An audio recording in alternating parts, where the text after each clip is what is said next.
Hey everybody, it's the coach. Welcome to the special Saturday edition of the NFL on EA Sports. Coming up, Pro Bowler Derek Carr and the Oakland Raiders do battle with Jared Goff and the Los Angeles Rams.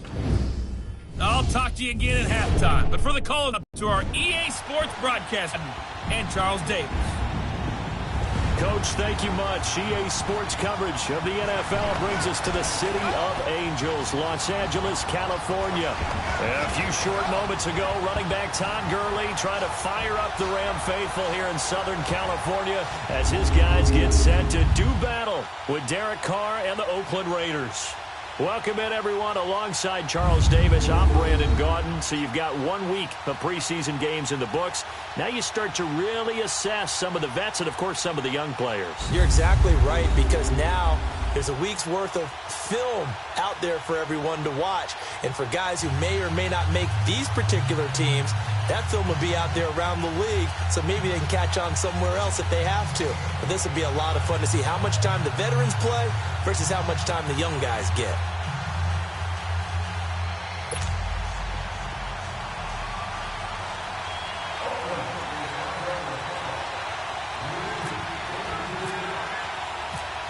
On is the Raider kickoff unit now as they will send this one away.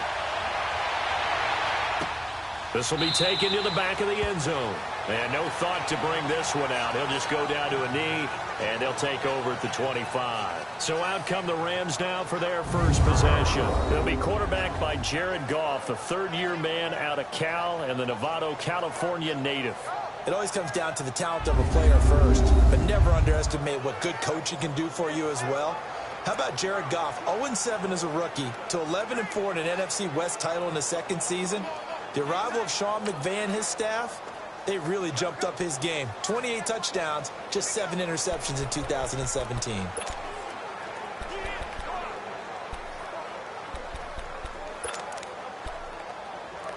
we go, fellas, here we go. You're on, you're on. Here goes. Here's the first carry now for Todd Gurley. And he's able to take this one up to the 35-yard line. It'll be a pickup of 10 yards. And it'll be second and very short. And that was a good run. This was only one of 9 guys to go over 1,000 yards in 2017. And I think you can't let him run wild here. What do you think, 100 yards, the measuring stick? Always. That is the threshold. You want to keep him under that if you want to play good defense.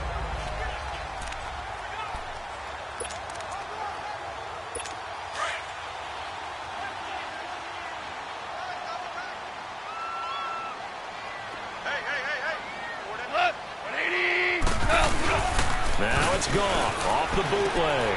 He's going to flip that out to the front end. It's complete. And he'll get it out near the 40 to the 39. It's a gain of 4 there, and it gives him a new set of downs. So many times you hear today's NFL described as a space game. Get your best players into space with the football in their hands. That's why sometimes you just swing it out to your runner, get him out in the flat, and let him have a chance to make people miss an open field.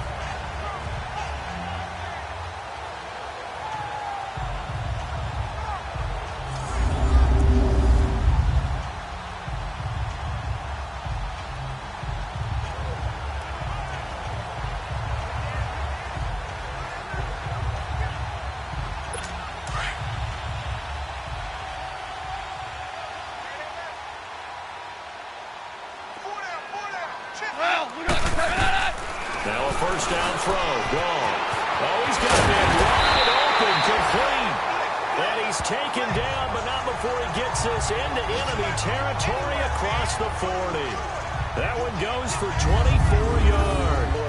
This as this game progresses, because when you can have that type of a gain in the middle of the defense, it hurts them in so many ways, because most teams like to be strong down the middle.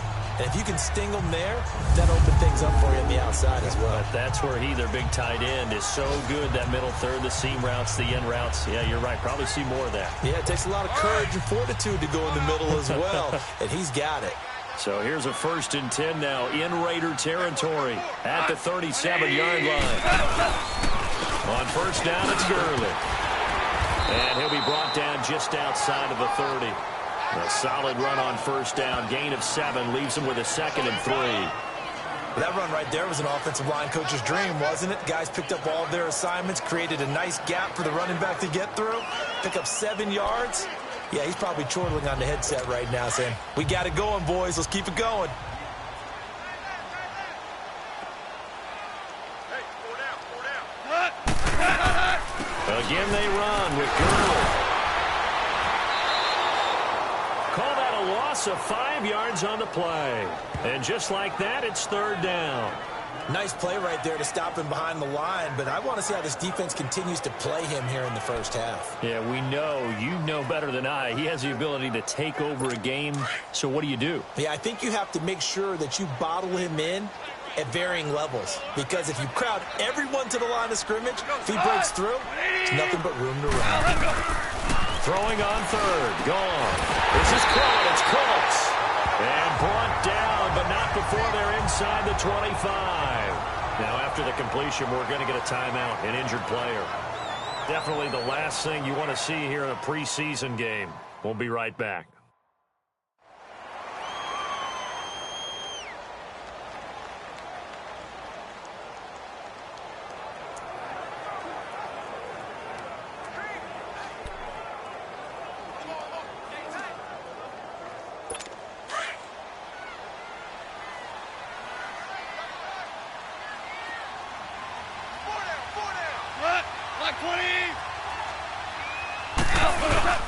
Now a play fake here on first down. He couldn't quite hold it. Got hit. Ball pops out. Incomplete. And the offensive starters here for Los Angeles. I'm eager to take a look at wide receiver Brandon Cooks because I love a guy who can go deep and catch the football.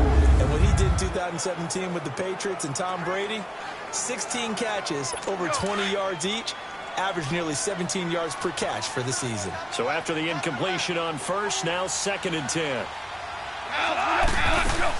Now on 2nd down, this is Gurley. And he's going to lose yardage and be backed up to the 25. He lost 2 there, and it's 3rd down. Count me as a little bit surprised by what we just saw there, because this has been a pretty long drive, and normally you think that wears down a defense. In this case, looked like the offensive line let them down a little bit. They allowed the penetration and the ability to stuff them for a loss. Now they're coming up on play number 8 of this opening drive, but they're looking at a 3rd and long. Out of the gun. Gone. Gets it to Gurley. Complete. And he takes it down to the 10-yard line. They're able to convert on 3rd down, and that sets up a 1st and goal. I'm not sure that this play was designed for him specifically, but they got through the progressions and got the ball to him. So, 2nd catch on the drive. He may not be a primary guy, but they definitely want him involved, don't they? Absolutely. This early, the opening drive, as you said, 2 catches. So, if they can get him going in the passing game, that should open up his running game, too.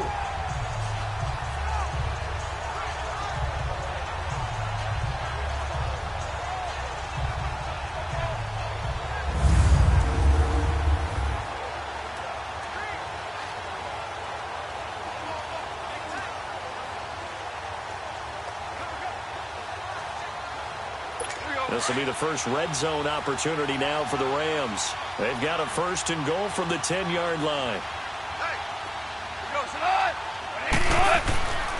On 1st and goal, Gurley.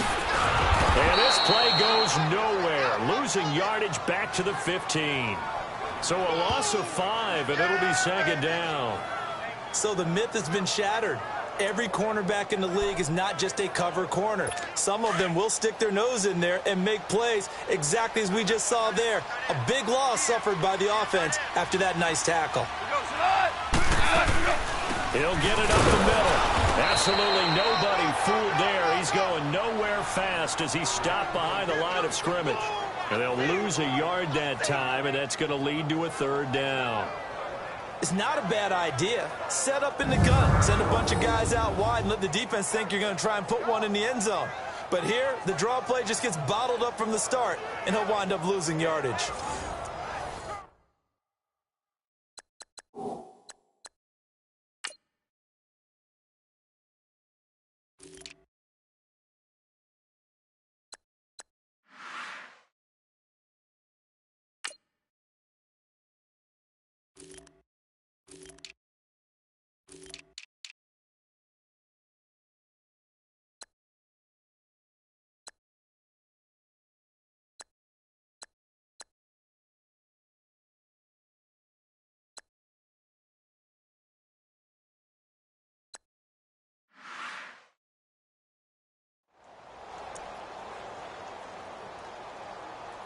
They've been stuffed twice here for losses. Now it's 3rd and goal.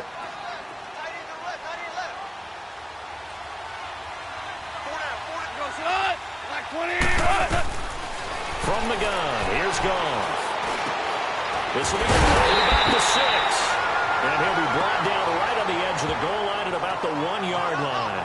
A big play, but still not enough. Leads to a 4th and goal. And how about this first drive? They're being aggressive, slinging it around. Really confident, too, because they're not trying to fool them with running plays, throwing it, and they're being very successful right now.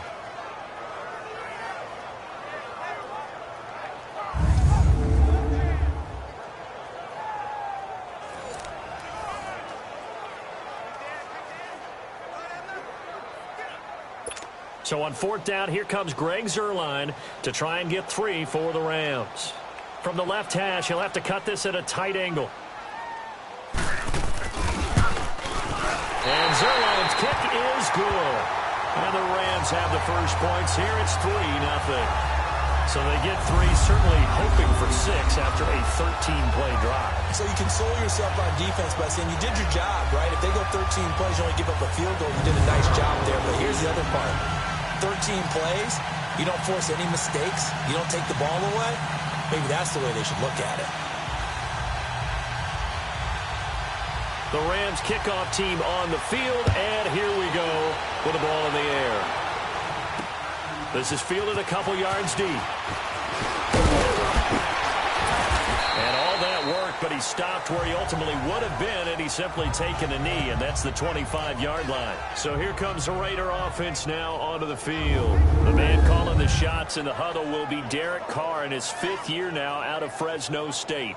I spent plenty of time this offseason listening to people debate about whether Derek Carr is actually a top 10 quarterback in the NFL or whether he's more a middle-of-the-pack guy. If he's a top 10 quarterback in the league, then you're thinking playoffs for your team.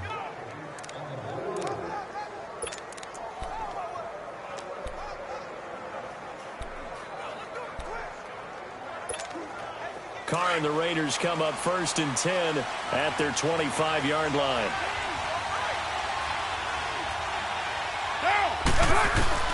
Throwing on 1st down is Carr. And the Rams got it. They bring him down. Samson Ebukam in there to bring him down for a loss of 7. And so much for that great field position to start the game. Now they're way behind the sticks. Can't wait to see what their 2nd down call is going to look like now.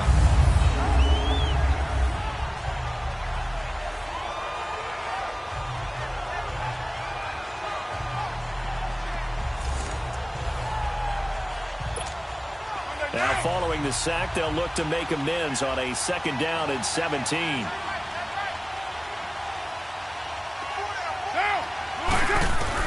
Now Carr throwing on 2nd down. And nearly an interception here on their opening drive.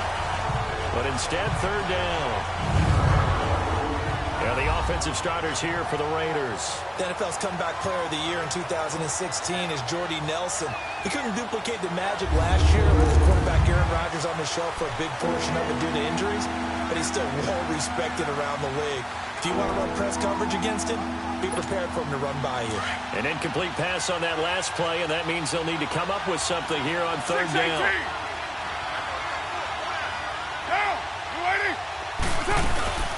On 3rd and long, it's Carr. And he will not get away from the pressure here. Carr taken down.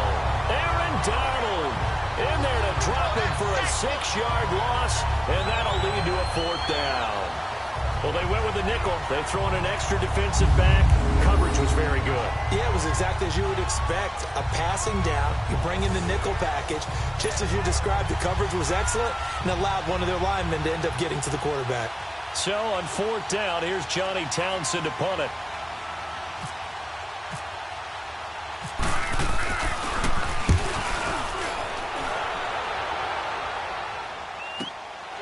Taken from just outside the 30. And bulldozing his way through. That'll be put in the books as a 53-yard punt. And the Rams will go on offense here for the 1st and 10. And now out on the field, here comes Los Angeles. And last time they got 3 points, but it was a chip shot field goal. And when you go to the sideline after a chip shot field goal, maybe the offense not too happy. It's a balancing act, isn't it? Because you're exactly right. They're none too pleased that they didn't punch it in for 6 points. But they also have to remember they did put points on the board. 3 points is 3 points. And in this league, you take points when you can get them. Not easily done. They'll try and start the drive with Gurley. Makes some room at midfield. And he takes it across the 50 to the 46-yard line. 17 yards on the pickup there. The drive will continue. It's a first down. Boy, he does it at a high level, doesn't he? Because when I watch him, I think of his vision. Straight ahead, peripheral. Also has that sense of where holes are going to be before they actually open. I think that helps set him apart from many of the other backs in the league.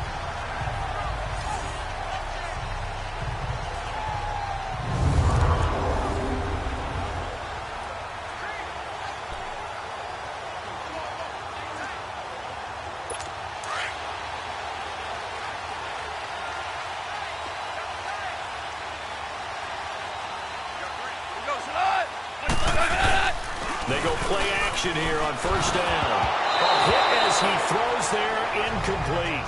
He was in search of his tight end, Tyler Higbee. And now it's second down. And we take a look now at the defense for the Raiders. An absolute force off the edge is Khalil Mack, his 3rd straight season with double-digit sacks in 2017. And he gets it done in a variety of ways. Has strength to bull rush people. Has excellent pass rushing moves to make people miss on his way back to the quarterback. And sometimes he just absolutely outruns the blockers to get to him and put him on the ground in the pocket. Pass on first down. That leads to a 2nd and 10. 180. Al, we go. Goff turns and gives to Gurley. Trying to find a lane, but instead he'll get back to the line of scrimmage. And no more. Justin Ellis in on the stop. Big boys down there in the trenches, and a nice play to stop them cold. Nothing there. Yeah, when you talk about big boys, you're talking about those defensive tackles, those nose tackles. They're not just big, they're immense. And what a big-time play there. The Rams on 3rd down. They've been okay, 2 for 3 thus far. This is 3rd and 10. A shotgun snap for Goff. That's into the hands of Reynolds. And the stop here will come at the 38-yard line. It'll be a gain of 8, but it'll also lead to a 4th down. So much about offense is what you call hidden yardage. You know, you throw the ball to someone, they catch it, and then they can make a big play. You know, they create a play, run after catch. They did a really nice job there of limiting that and keeping him from a first down. Yeah, stopped him in his tracks.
So out comes a field goal team now for the 2nd time here today. This officially a 55-yard attempt.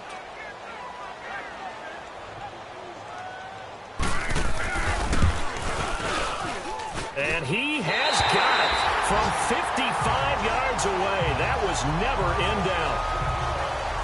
These kickers now, it's like we take them for granted. Kicks like that used to be such a big deal, and now you just expect them to make it. Yeah, you're exactly right, and we shouldn't take them for granted. But I have a theory about it. You want to hear it? Yep. They are more athletic now than ever before. Talk about kickers. Trace their backgrounds, trace their histories. You'll find that they were big-time athletes all along, but their kicking was so prevalent that we made them specialists. Well, and now those 50-plus yarders seem easy for some reason. And he'll take this one near the 25, call it the 26-yard line.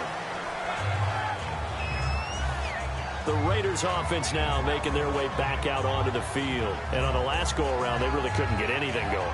They had to punt from deep inside their own territory, which means you're going to lose the field position battle as a general rule. What they're looking for now is a little more consistency, move the ball at least a few times on offense, get a couple of first downs, and hopefully flip the field. Yeah, just something to build off of. That's what they're looking for here. Carr and the Raiders come up 1st and 10 at their own 26.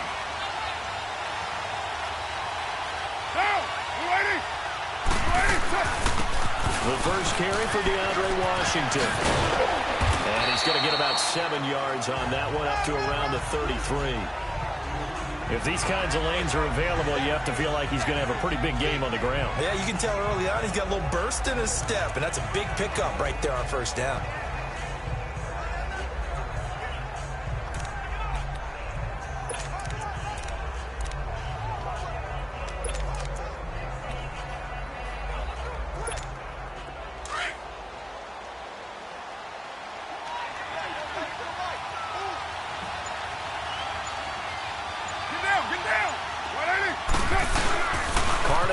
Second down. And he is going to go down. They sack him on the final play of the first quarter.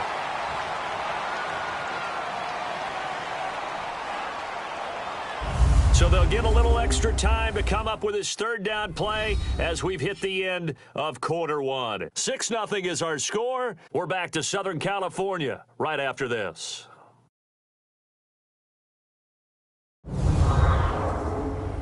The NFL Sports is fueled by Gatorade, the sports fuel company. Ready to go now in the second quarter. Brandon Gaudin, Charles Davis. It's the Raiders in possession of the football. They do, however, have a tough 3rd and long coming up.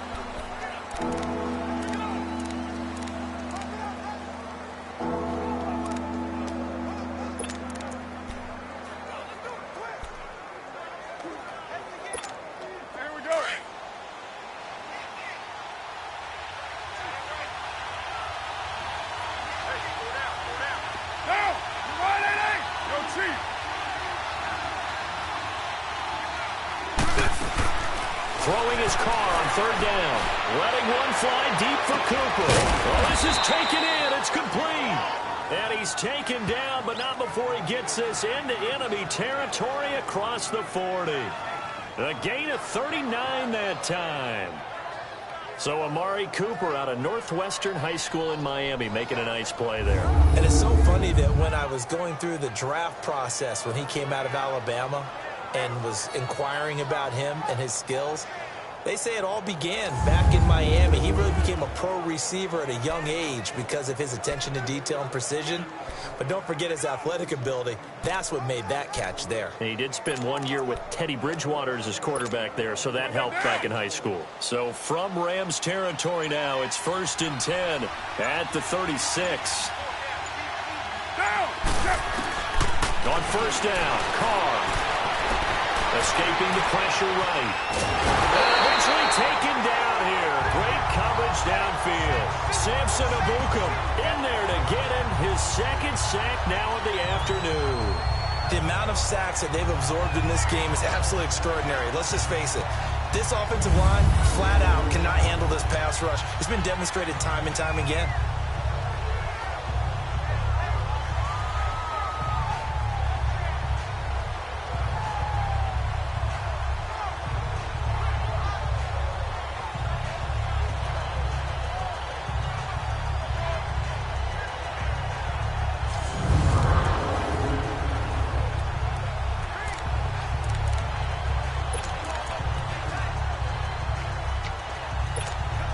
The sack cost him only a yard. It's 2nd and 11.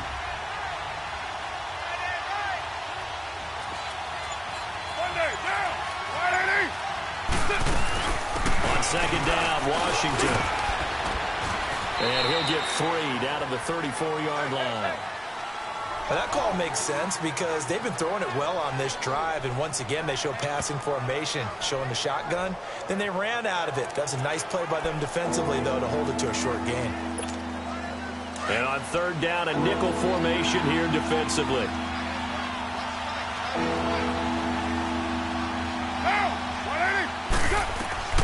From the gun, it's Carr. And he finds his man. It's the former Ram, Jared Cook. They get 7 there, but it brings up 4th. He wasn't the primary target, but I think it was almost like a check-down situation, wasn't it? Yeah, hoping he could break some tackles, a big tight end, but he couldn't do it. Yeah, get it to that big frame and hope he can scatter some bodies, unable to get it done. Giorgio Tavecchio now for the Raider field goal. This from 44 yards out, left hash. The kick by Tavecchio is good. And they are on the board, trailing now 6-3. So if you like field goals, you've come to the right spot. We've had 3 so far. Well, this is a football game, right? It is. You like that one, huh? You like where I went with that? How about that one? I like it. Okay, but hey, let's face it. In this game right now, both defenses have responded well. They're trying to hold the line on this. You just wonder if anyone can break through with a touchdown and put some pressure on their opposition. On is the Raider kickoff unit now as they will send this one away. This is fielded at the goal line. Solid return, pretty good field position. They'll start at the 32-yard line. Todd Gurley and the offense, they get set and trot back out there now. He's been good. His guys are winning. So far, the recipe working here in the second quarter. He doesn't like to just tote the rock. He wants to carry his team on his back, and that's what he's done throughout this game. Yeah, he's done that. He'll be hoping to continue that trend. Goff will lead the Rams up here 1st and 10 at about the 32.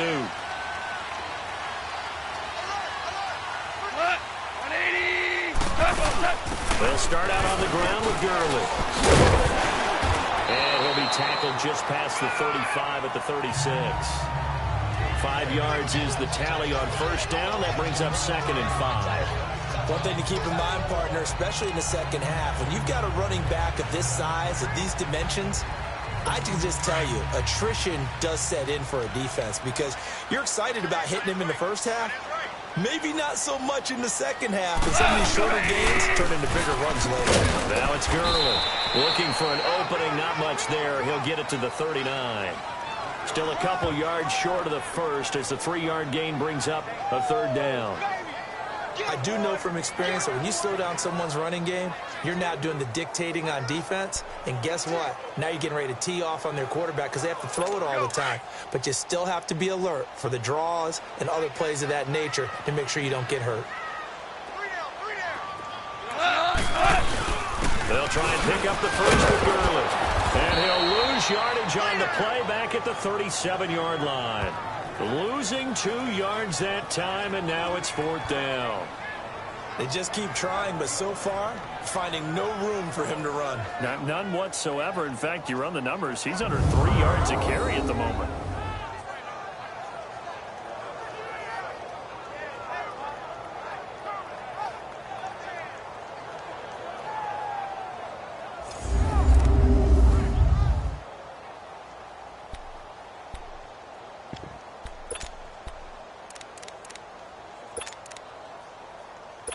So on 4th down, here's Johnny Hecker to punt it away.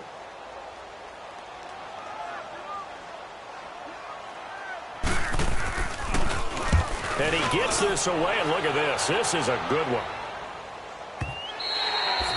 And not what he was hoping for there, as this will hit in the end zone for a touchback. And now Oakland ready to take the field. And after the field goal last time, we'll see what they can get here. At least they got points out of the last drive, Charles. I never met an offensive coach that didn't want to drive to end with a kick. Most of them wanted to end with a PAT, right? In this case, a field goal, they'll take it. Way better than the alternative, which is a punt. Yeah, but you met fan bases that wanted that, that weren't happy with that field goal. I haven't met a fan base yet that wants to drive to end with a kick, other than the extra point. That's it. Carr and the Raiders come up 1st and 10 at their own 20-yard line. They'll start the drive with Washington. And he'll find some space up to about the 25. Give him 5 on the carry there, and it'll be second down.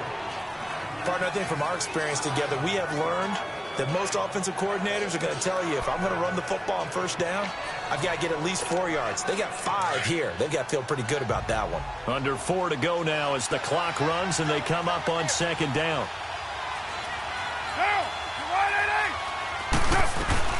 On second down, here's Carr. Trying here for Bryant, and it's intercepted. Picked off by Akeem Talib. And he will bring it back. It's an interception return for a Rams touchdown. So a pick 6 there out of the nickel package. They went with 5 DBs. Almost becoming the base package in the NFL is the nickel. Hard to throw against. That was demonstrated one more time. A pick 6 going the other way.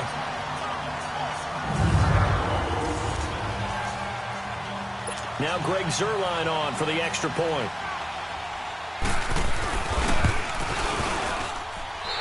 Zuerlein good with a PAT. And his guys will take a 10-point lead. So the defense creating some points, not only getting the interception, but then returning it to the end zone for the pick 6.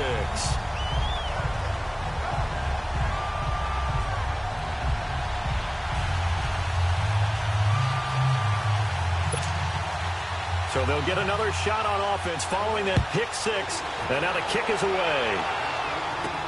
Fielded about a yard deep. And the decision to bring it out will cost him about 5 yards as he'll get this only back to the 20. Derek Carr getting set and ready to go again on offense here. He's got to dig deep here, doesn't he? Team's losing. He's not playing well either.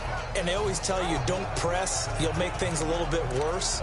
But in this particular situation, you try and heighten your play a little bit. So far, he's thrown 1 interception. He wants to balance that off with at least 1 touchdown pass in order to get his team back moving forward. Carr and the Raiders come up 1st and 10 at the 20.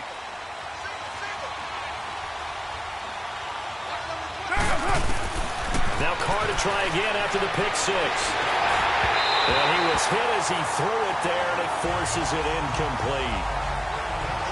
As we thought they might do here in week 2 of the preseason, they've left their starting quarterback out there for this second quarter. I would imagine we will not see him after halftime. Yeah, this is the time of year you've got to get your backup some reps and make sure you protect your starting quarterback.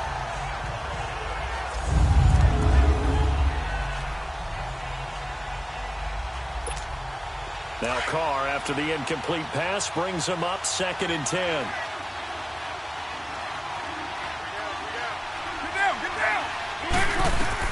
Carr again here on 2nd and 10. Looking for Cooper, and it's intercepted. Picked off by the Pro Bowler Marcus Peters. And they'll have the ball set up in the red zone at the 16-yard line. Intended that time for Cooper. That interception sets them up beautifully already in the red zone. And you can hear it all the way up here. Oski, everyone turned to block, find a spot, and now they're set up inside the red zone for their offense.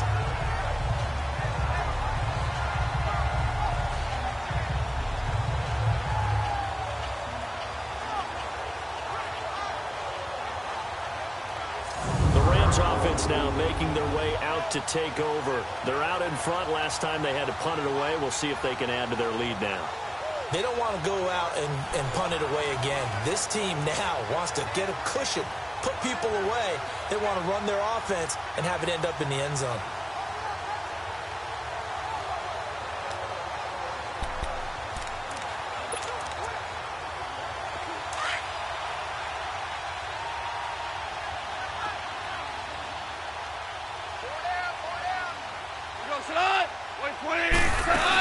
They'll run it now out of the gun. And able to push his way forward here for a good little gain. In on the stop, it's Tahir Whitehead. Well, that's exactly what you want on a first down run. Pick up 5 yards, bring up 2nd and 5. The defensive line, though, they've got to figure out a way to out-leverage the guys up front because the offensive line is winning at the point of attack.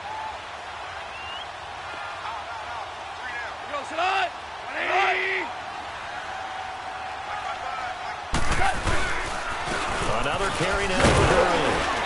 And he's going to fight his way forward here for a modest gain. 5 yards on the pickup, and that'll make it 3rd and 1. Well, we know he's an electric runner. Earlier this half, you were wondering how they were going to bottle him up at different levels. That was your suggestion. Some mixed results. Yeah, certainly, because we have seen him bottled up at times. We've seen him play him very well. We've also seen him pop the cork a few times and get out of there, haven't we? We have indeed. Goff wants to throw on 3rd and 1. And he takes this down to about the 2 before going out of bounds. The gain of 5 that time gives him the conversion and makes it 1st and goal. Great footwork there, Charles, to dot the I, stay in bounds, get both feet in. He's probably thinking, though, man, I made a catch like that close to the end zone. I should have scored. Yeah, there's always a regret when you're that close to the goal line. But let's go back to what you talked about before. Getting his feet down. Would you say dotting the I? I can cross the T as well. That was excellent footwork to get in bounds and make a great catch. That's going to go as a loss of 4, and it'll be 2nd down. 2nd and goal from the 6 this time.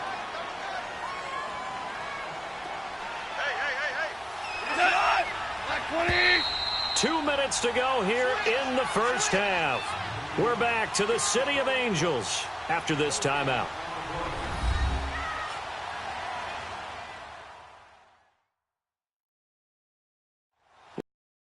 Up at halftime. Charles, you want a way to enhance your Saturday? I do. I know you do. I've got the thing just for you. It's the coach, Jonathan Coachman, standing by in Orlando to take us through the weekend in the NFL.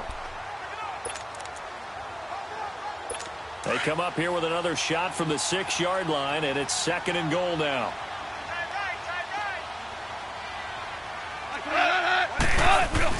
Here's Goff now on 2nd down. The start at about the 6. They'll get nothing out of that one, and it's going to lead to a 3rd down. Brandon, just mark that under the category of just not successful. Trying to throw the ball, just didn't work on that one. Completed it. No yardage. 20. Now Goff on 3rd and goal. That's complete right around the 8. And this is going to result in losing yardage. They're driven back to the 8-yard line. That'll set them back with a loss of 3 on the play. And it'll be 4th down.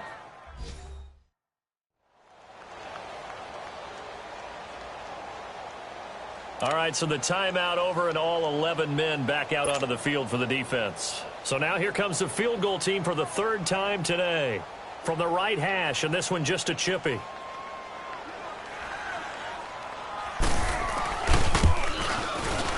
And Zerline's kick is good. And the lead stretches. 16-3 now. They got the interception, but very little movement after, and that forces them to settle for 3. And it does feel like settling when that happens, doesn't it? It certainly does, but we got to give a lot of credit where it's due, and that's to the defense because they ran onto the field. This is what we call sudden change, right? Interception, you got to go put out the fire, and they did, holding them to a field goal. Derek Carr getting ready to go again on offense. He's completed 4 passes so far in this game. The issue is 2 of them have been to the guys in the wrong colored jersey. So I'd say there's a little bit of clouded vision, right? Sometimes he sees clearly, sometimes he doesn't. I know on the sideline they'll be going over things and talk about what the coverages are and what they're seeing. So you used to look at the snapshots. Now you look at the Microsoft Surface Pro. He's got to analyze what he's seeing and be more accurate with the ball.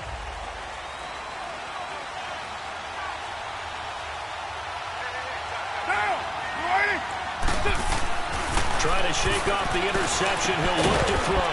Caught by Nelson left side. And he'll get to the 29-yard line, brought down there.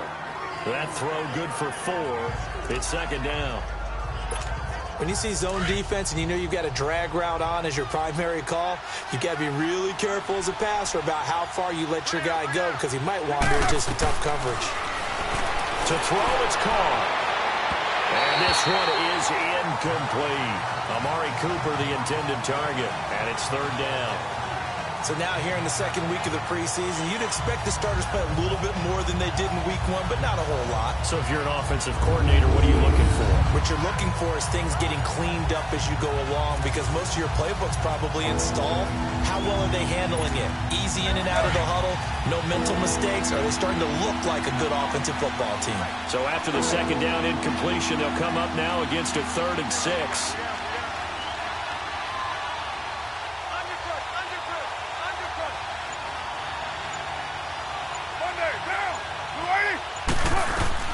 To throw on 3rd down. Carr. And he fires one, but incomplete. You know, during these preseason games, we're in week 2 right now, it's always funny looking at our spot charts up here in the booth because with all the guys that might play in this one, it seems to get bigger and bigger.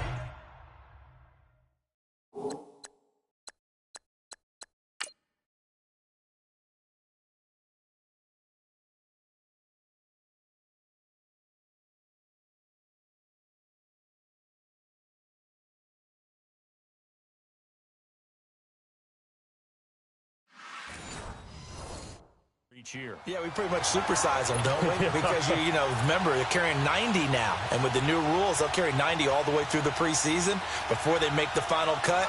Oh, yeah, a lot of guys to learn for these games. He gets this one away, and boy, it's another boomer. This will be fielded at the 17. And able to get this across the 20 before going out of bounds. It'll be a 51-yard punt that time. And the offense will take over with a new set of downs. And the Rams getting set to go now. And we'll see how this is played. Offensively, they've got the lead. Not a whole lot of time left. What do you think, Charles? Well, it's tempting to try and add to your lead. But a mistake there, that can change things in a big way. I say go ahead, take the knee, get on out for the half. Now Goff on 1st down. And the open receiver, it's Robert Woods. The Rams going to go ahead and use the first of their timeouts as they get the stoppage with a little over 50 seconds to go in the first half.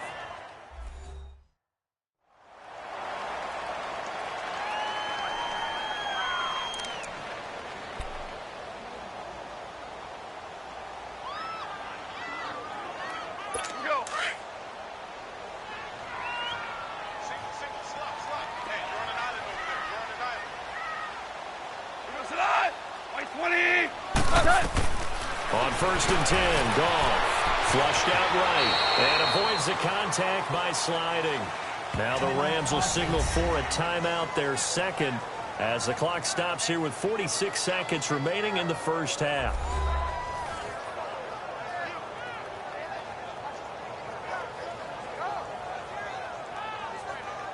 And we're back. The offense had a chance to talk things over. We'll see what they come up with here on this next play.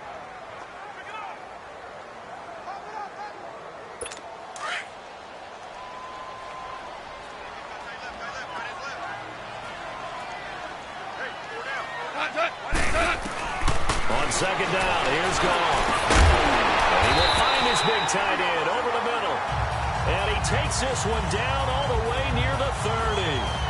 A good pickup there, 22. And there's another completion to the tight end. And let's face it, it is hard to overthrow a 6'6" target. It is indeed. Quarterbacks like their speed guys. They like that huge 6'6" target that they've got in him. They really do. And it reminds me of what one great tight end told me once. He told his quarterback, just make sure you throw it up there. You know, kind of like put up on the top shelf where the kids can't get it.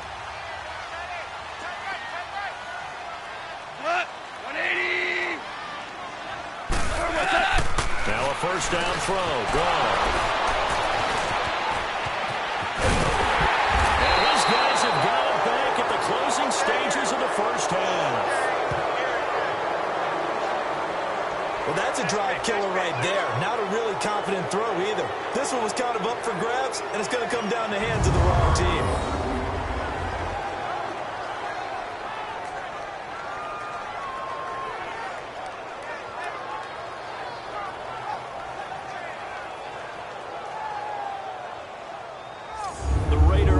Now making their way toward the huddle. And with time quickly fading here in the second quarter, not sure how aggressively, offensively they want to play this. I think we'll find out just how much they trust their guys in this situation if they decide to take a shot.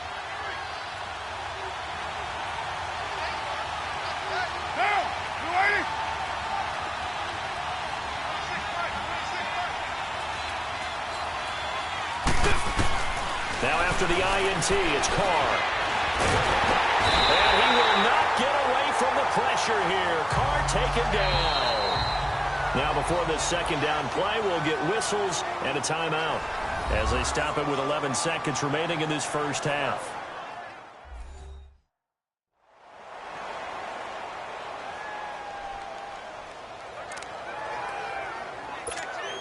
Sacks, a growing theme in this first half. This is second and long.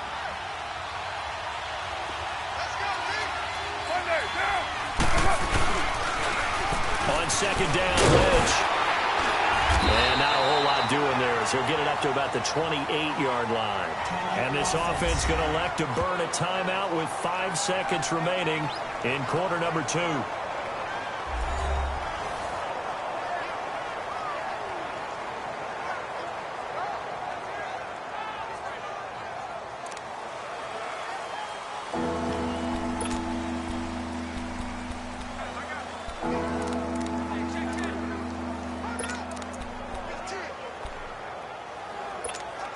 The Raiders on third down. They've only converted once in 4 tries. This is 3rd and 16. Get down, get down. You ready? 93.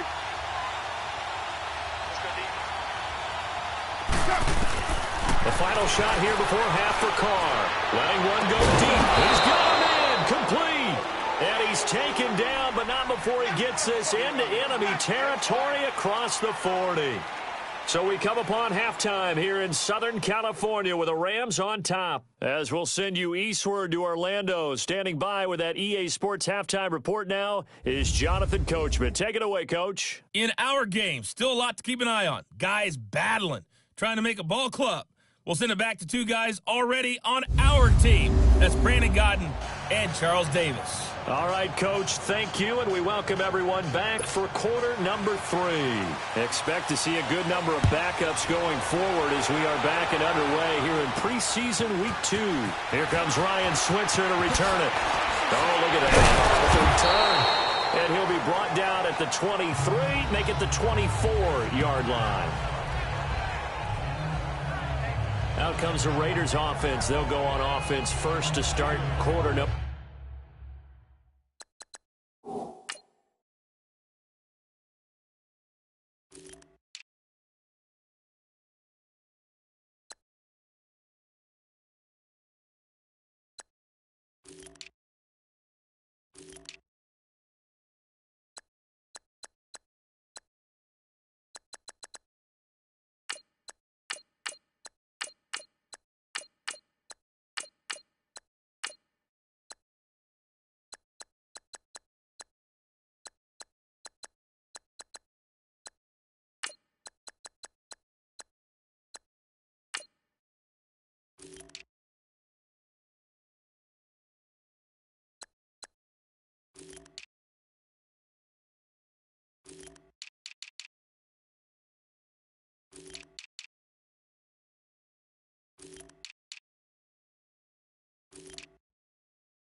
Number 3. They have the ball here for the inaugural drive of the second half. Pretty big deficit, though. We'll see what adjustments were made in that locker room. And I never want to make something more important than it actually is, right? I don't want to create more hype than what is there. But this is a really, I'm doing it, though. This is a really important drive. And we often talk about teams scripting plays to start a game. A lot of them script to start the second half, too. And they're scripting something that they expect to get them into the end zone and back into this game. We'll see if that script is a good one for them.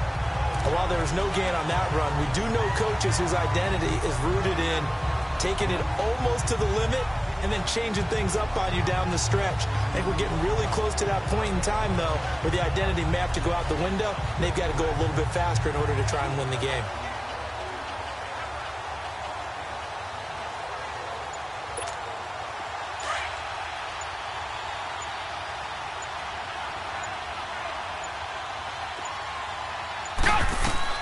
And now a first chance for the backup here to throw. And down he goes on the pressure from the Rams defense. Dominic Easley in there to record another sack. Their 6th of the afternoon. So one quick, easy analysis about why they've struggled so far.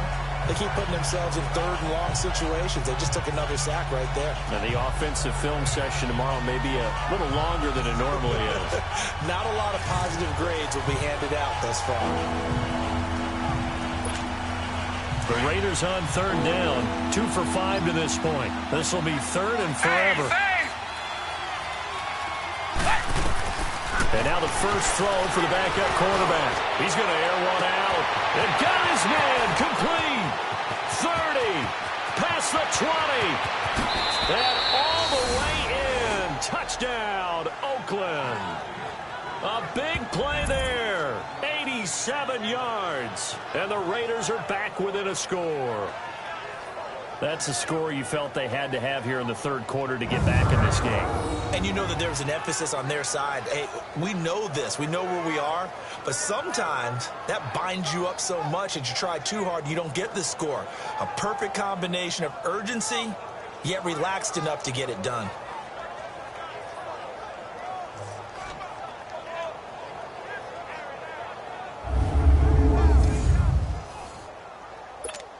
On for the extra point, Giorgio Tavecchio. Tavecchio good on the extra point, and that will get him one closer. Scoring summary, 3-play drive, and it ends with an Oakland touchdown.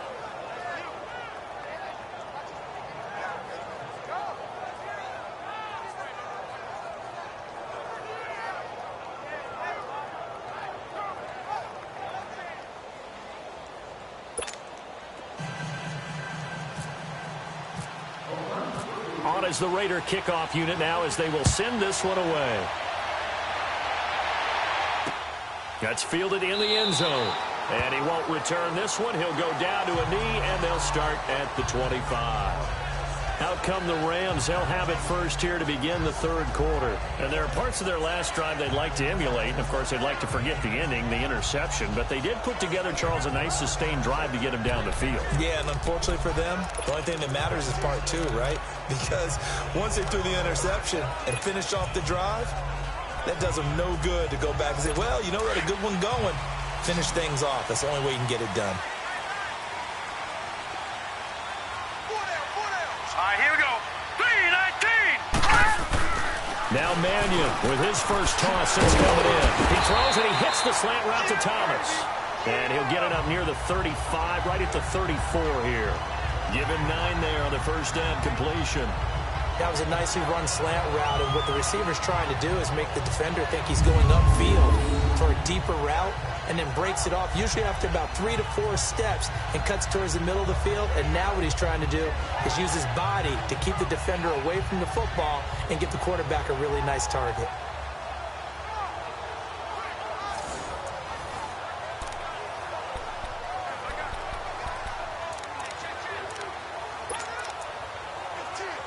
That last catch short of the marker by just a yard leaves him with a very manageable 2nd and 1. Set. 3-19. On 2nd down, Davis. And he'll be brought down right around The gain of 4 that time as the drive continues.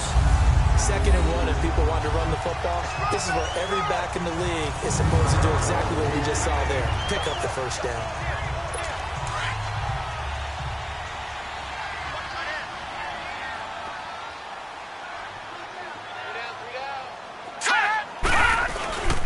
They keep it with Davis on first down. And hard running's going to get him over the 40 to the 42. 5 yards on the carry. Good pickup on first down. They're trying to show that they can run the ball, protect this lead. Give it to the backs, play a little bit of keep away, don't you think? And that's probably a good philosophy at this point. Going to make that defense stand up and stop them.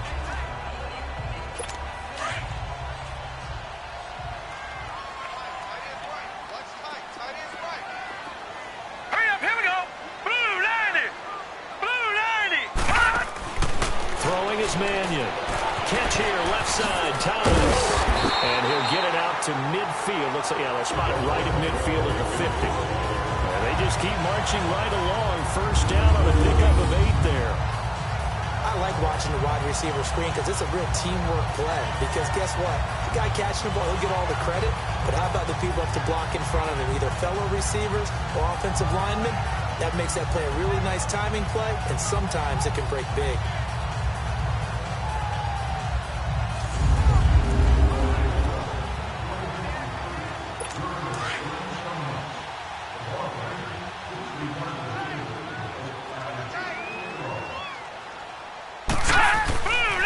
Midfield strike, they'll look to throw. And a diving grab. I think he got that, yes. A nice gain of 21 yards. I'd have to say that whenever you see a good post route run, they do not like to let it end without the catch. Hence, that great diving play. Yeah, lay it up there, let him go get it, and he got it.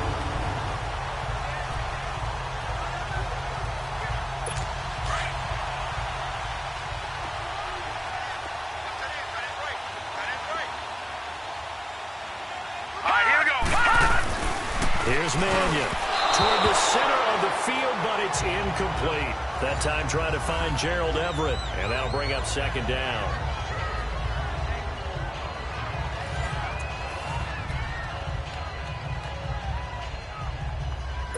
After the incomplete pass, here now is 2nd and 10. Here we go. They'll run it now out of the gun. And he'll get this one down to about the 27. It was Maurice Hurst who got him down. Not a whole lot of room to maneuver there, and I think that's because everyone took care of their responsibilities, filled their gaps, held their place. No place for him to run. Yeah, looked good. Everything got funneled to the nose tackle. They swallowed him up. The Rams on 3rd down. 3 for 7 so far in this game. This is 3rd and 9. Hurry up, here we go. He'll look to throw. And Thomas has it. And he showed off a nice juke of the defender, but the next wave there to bring him down. Good defense holds him to only a yard, and it'll be 4th down. So much about this game is just understanding situations and then having to execute, isn't it? Guard the first down sticks. Don't let them get there. And they rallied and made the tackle.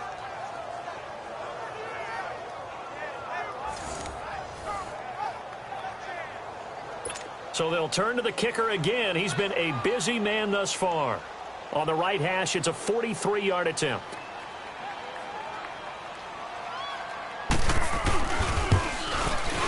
And Zerline's kick is good. And the drive will wind up yielding 3. So make him 4 out of 4 now in the field goal department, and he's able to extend their lead. When drives are bogged down, he's been automatic out there. So nice to have a kicker you can count on to put points on the board. The Rams kickoff team on the field, and here we go with the ball in the air. And no return on this one as the fair catch is signaled for and taken. And now Oakland ready to take the field. And for them, a touchdown their last go-around. Obviously, they'll be hoping to do that again. And when you start plotting for this drive, when you start thinking to yourself, okay, what are we going to do? You don't go away from what you did before because that worked, but you have to be prepared for wrinkles and counters because you know they'll make some adjustments.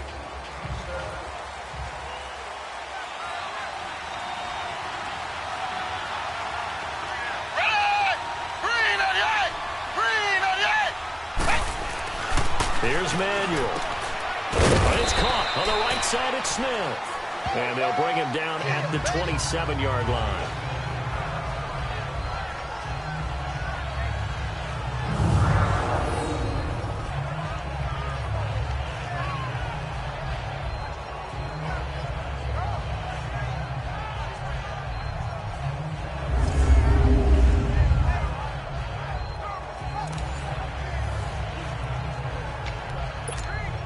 So 2nd and 8 here after the pass play for 2 yards on first down.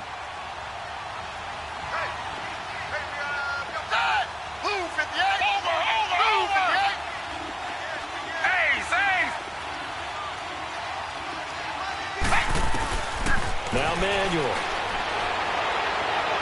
It's incomplete. Took a shot, couldn't connect. This, of course, week 2 of the preseason, but we did have a couple of teams that got the extra game. The Hall of Fame game was played on a Thursday this year between Arizona and Dallas. Yeah, and they welcomed in this year's Hall of Fame class of 2017. And what a class it was. Morton Anderson, the kicker, Terrell Davis, Kenny Easley, Jerry Jones, Jason Taylor, LaDainian Tomlinson, and Kurt Warner. They'll drop the throw. And that is incomplete.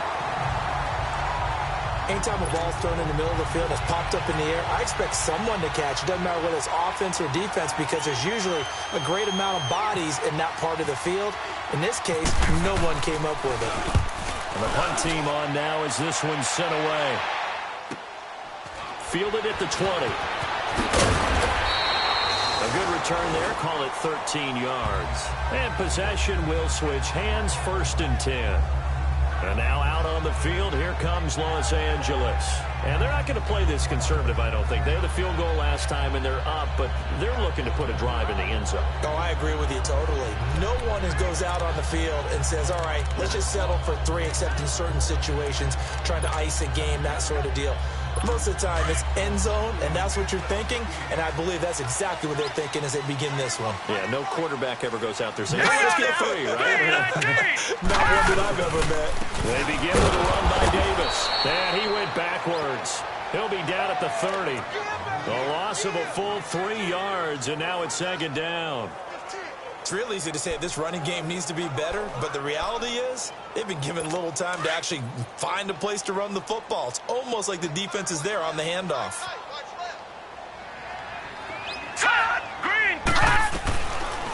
Now a shotgun snap as they'll look to throw. And this will be a dump off for Kelly. They'll wind up getting 10 back as that sets them up for 3rd down. Everyone's got to be able to catch the football. Doesn't matter what position you play, but if you're on offense, be aware a ball may come your way. The Rams on 3rd down. They've converted 3 times in 8 chances. Here it's 3rd and 3. Looking to throw. Wide open receiver complete. And he's taken down, but not before he gets this into enemy territory across the 40. And they're able to convert on 3rd with a solid gain of 23.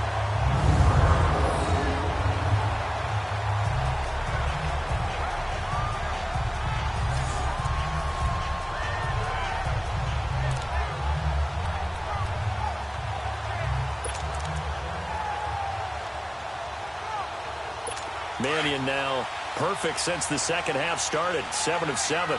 It's 1st and 10. Now let's go. 3-19. A 1st down carry for Davis.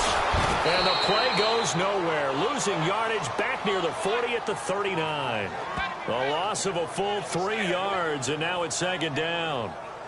Came out in a power set, but that only served to put more men in the box. And guess what? If you're going to do that, you've got to win up front, right? Your offensive guys have got to beat the defenders. They lost all leverage on that play.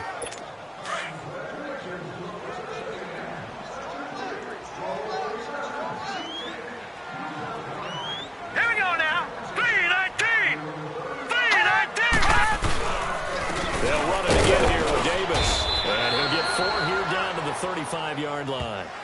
Third quarter and you've got the lead. You're not ready to go into that 4-minute offense to close the game out, but a running game can really benefit your team right now.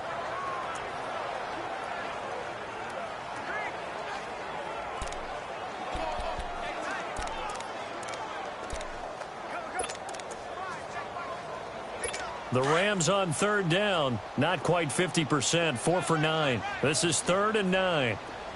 Hurry up, here we go. 3, 19, He'll drop to throw. And brought down, but not before they're inside the 25. It's a gain of 11 yards that time, and it produces a new set of downs. I know most of the time when the ball's in the air, you're thinking wide receiver, tight end, but running backs, they can be a big part of any passing offense nowadays.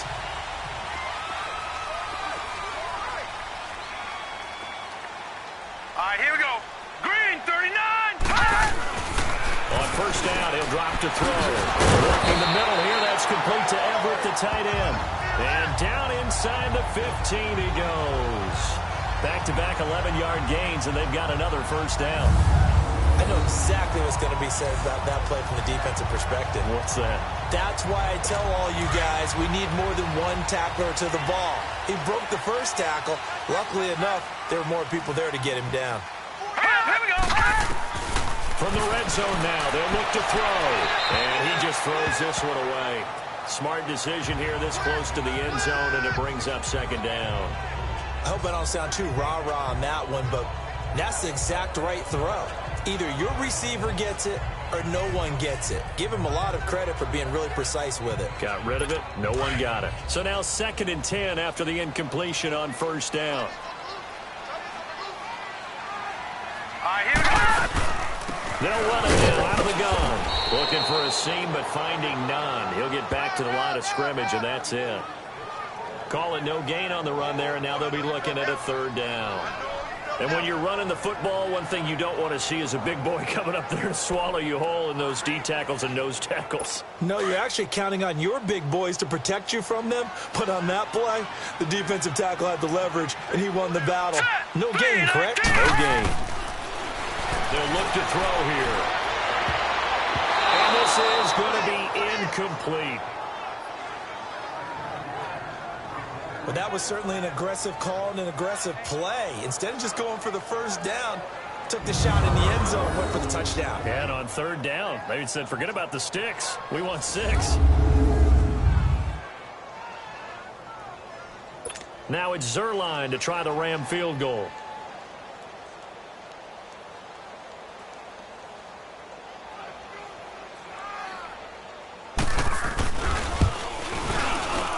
And Zerline's kick is good. And that will give them a 12-point lead. So yet another field goal to end the drive. That has been a very common theme. He's now hit 5 of them in this game. Yeah, Brandon, as an offense, you hate that you've had to call on your kicker so often, but you have to love the fact that time and time again, he's come through. The Rams kickoff team on the field, and here we go with the ball in the air. This is fielded a couple yards deep. And all that worked, but he stopped where he ultimately would have been, and he's simply taken a knee, and that's the 25-yard line.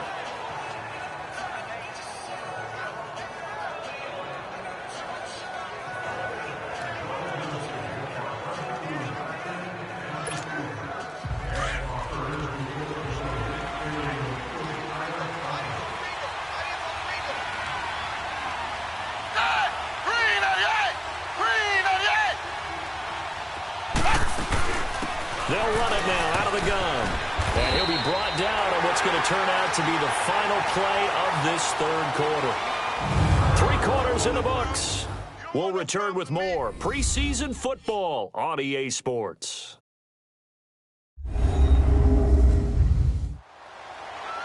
Back next, Los Angeles. It's Raider football here, but they're on the short side of the scoreboard right now as we begin the 4th.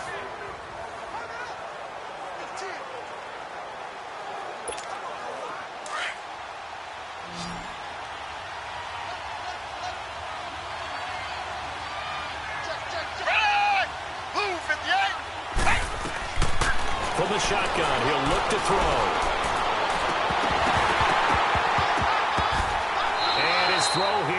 incomplete.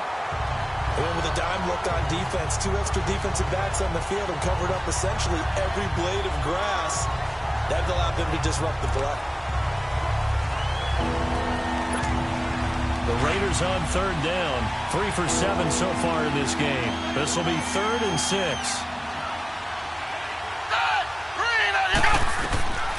They'll look to pass. That's complete. And he will have a first down as they get him to the ground at the 37. It's an 8-yard pickup and leads to a new set of downs. Fourth quarter, every drive so critical, and you figure may only get one more shot after this, so a touchdown's imperative on this drive. It is, but you also have to think to yourself in play calling, don't hold anything back. Don't save it for the second touchdown. You got the first one for the second one to even matter. Smith catches left side.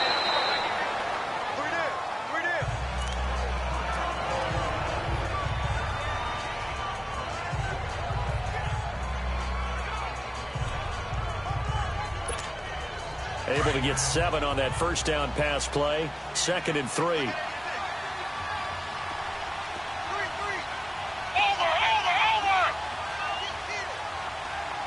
Dad, blue 58. Blue 58. They'll go option on 2nd down, right side. A gain of 8 on the keeper and a first down.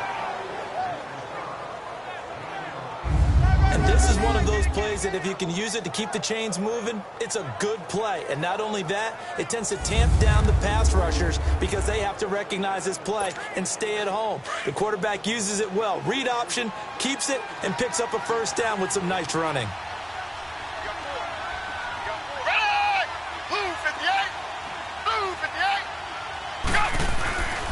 They'll look to throw now on first down. He's got his man on the crossing route. And he'll get it inside the 40 to the 39. Give him 9 there on the first down completion. And there they went crossing route against the zone defense. What do you think of that? Takes real coordination between the passer and the receiver because you've got to read those zones and where the open spots are and be on the same page with the guy throwing the football.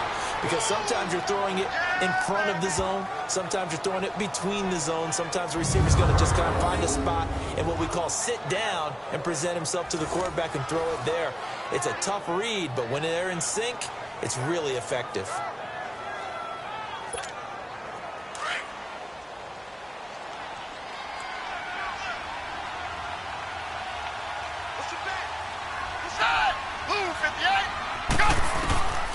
Now on first down, he'll drop to throw it. Now he'll dump it underneath to his running back, complete. And inside the 20 before he's brought down. They've got another first down. The Raider passing game clicking on all cylinders right now. And this is why trying to cover the angle route is so difficult. Anyone playing the linebacker position, when they see a running back out of the backfield widen because he heads towards the flat first, oftentimes you widen too much. And he'll take it into the end zone for a Raider touchdown. Lee Smith, an 18-yard touchdown grab. And the Raiders have cut it back to within a score. Boy, it's nice to have that big, reliable target you can go to. Each and every time. A lot of people see that position as a fallback. Throw it to them when all else fails. Not at all. This guy can make plays, and that's exactly what he just did. Yeah, play here for a touchdown.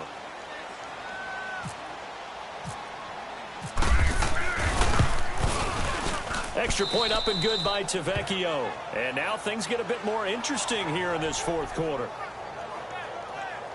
So a nice drive put together there. They go 75 yards in 9 plays. And it winds up in 6 points for the Raiders.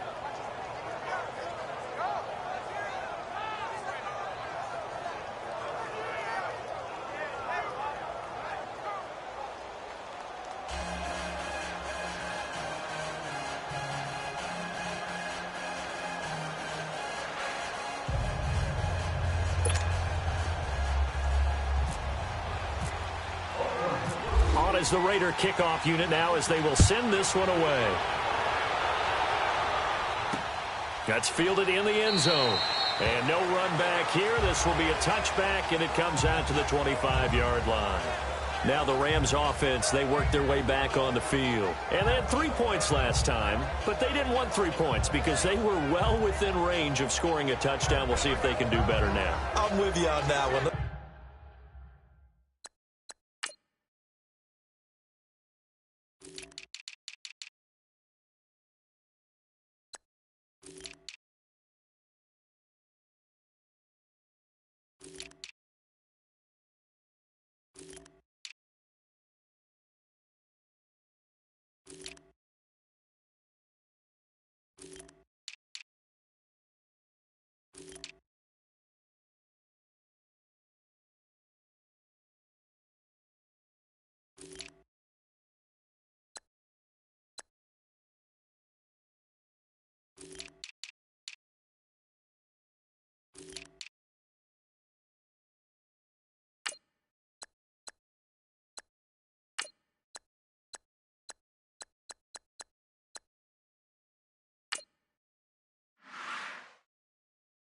Let's just go ahead and be frank about the whole thing. The only one happy about the three-point... The kicker. Exactly. He put it through the post. That's going to help him at contract time. But that offense, they're thinking, let's get in the end zone this time. I don't know if that helped him at contract time. You could have kicked that one through. I don't know about that. Toe bash. I don't know about that. Super toe. Now a play fake here on first down. Blitz coming, and down he goes.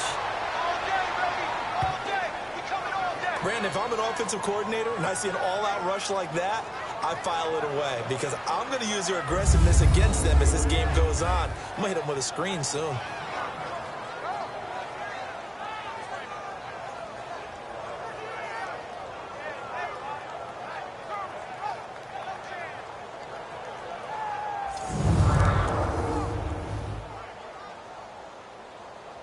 So now 20 yards to go on second down after the sack. Work to be done.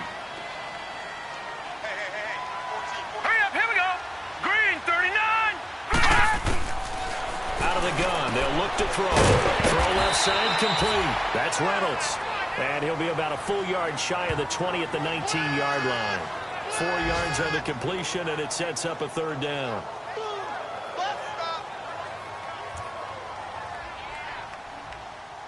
The Rams on third down. They've converted 5 times in their many chances thus far. This is 3rd and 16. Here we go now. He'll look to throw. And oh, look at that. A diving catch. Needed more than 3, but that's all they got. And it's 4th down. Well, that kind of catch is supposed to pay off with at least a first down, isn't it? Instead, he'll just add it to his highlight reel, but they don't pick up the first. Yeah, he gets the yardage, he gets the catch, but now they have a decision to make.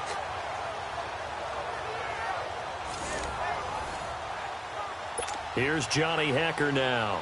On for his second punt. He'd take a repeat of his first.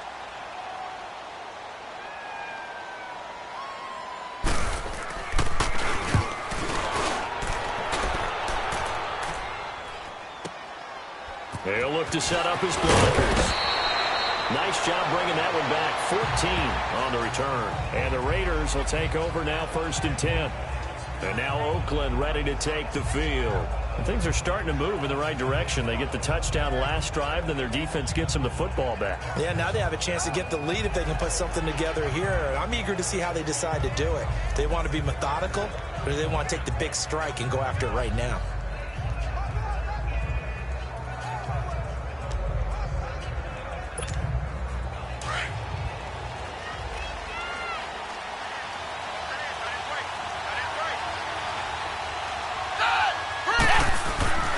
They'll come out throwing here on 1st down.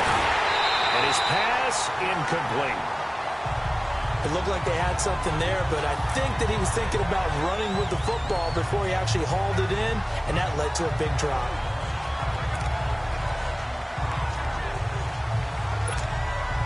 So after the incompletion on 1st, now 2nd and 10.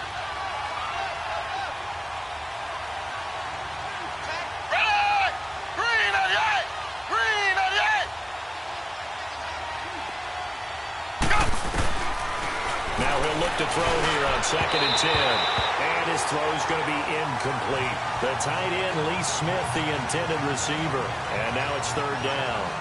I know our vantage point might be a little bit better way up here, but that looked like an ill-advised throw to me. I didn't see anything open, and this play just didn't look right from the beginning. It did not. I thought he might get outside and just chuck it away. Dangerous pass, incomplete. Big play coming up. Here's 3rd and 10. I would expect to see some pressure here. And the blitz does come. The open man is Smith. And he's going to get this all the way down inside the 35. They chalk that one up as a gain of 34 on 3rd down. There will always be a place for methodically marching the ball downfield. But when you can pick it up in big chunks and strike like that, have explosive plays, that's often the difference in winning and losing. Those types of plays that can knock a defense off balance, that'll drive a team towards a victory.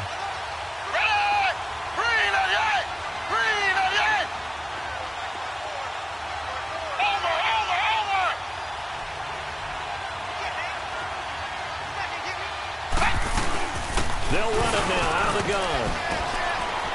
And brought down, but not before they're inside the 25. 11 more yards that go around, a 1st down as well. At this stage of the game, the run-pass numbers are a little bit out of whack because most of their yardage has come through the air. But in a sense, that just sets things up for big runs like that because the defense might be a little bit off balance. They pick up another 1st down with that run.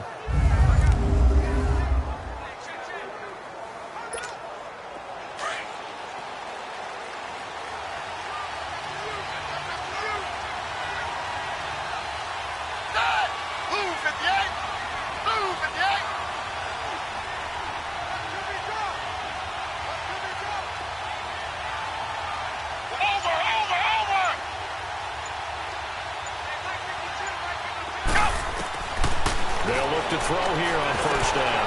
This time for Smith, and it's intercepted. Picked off by Sam Shields.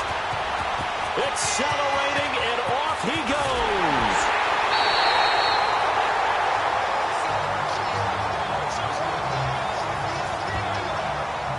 Well, this had trouble written all over from the start. He's got 2 extra defensive backs in the game he's got to deal with. They're in a dime set. So everywhere he's looking, he's seeing a different colored jersey. And sure enough, this one winds up being intercepted.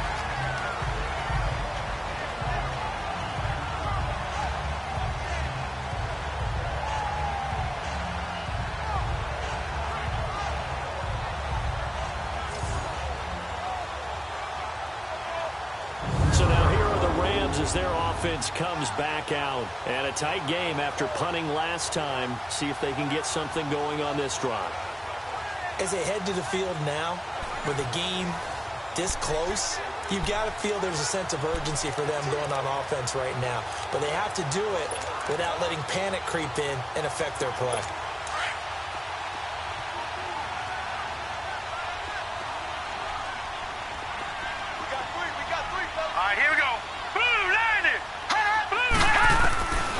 They'll come out throwing here to start the drive. Throw right side is into the hands of his tight end, Everett.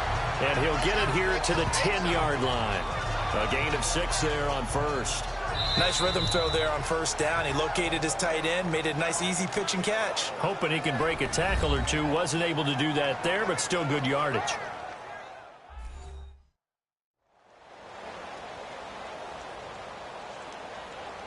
And now following that timeout, the defense back out onto the field. 6 yards was the pickup on the last completion, so here's 2nd and 4. Here we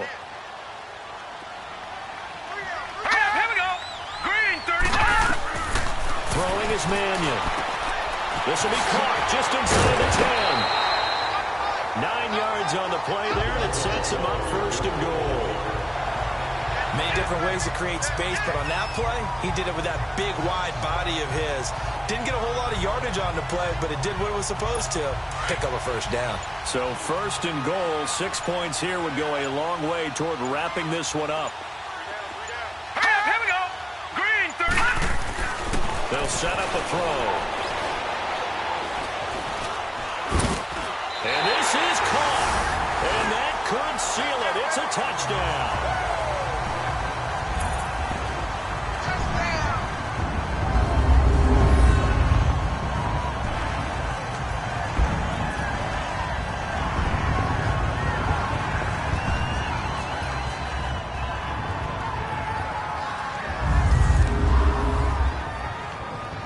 Still an important piece of business to take care of, the extra point.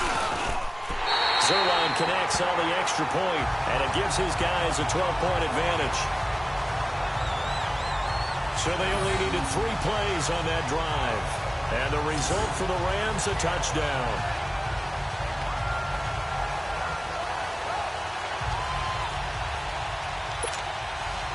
The Rams kickoff team on the field, and here we go with the ball in the air. This is fielded at the goal line.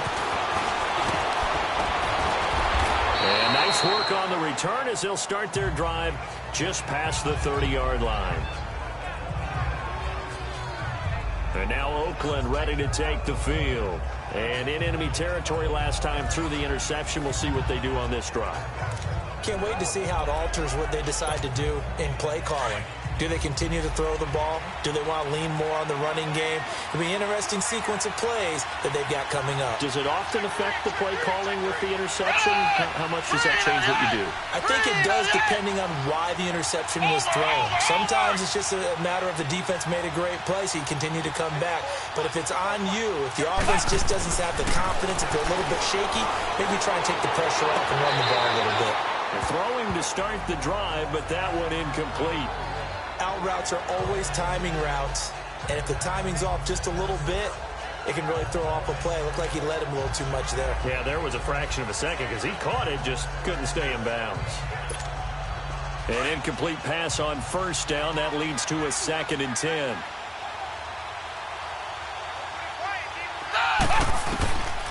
Back to throw now on 2nd and 10. Open man is Switzer, complete. And he'll get it up near the 35, right at the 34 here.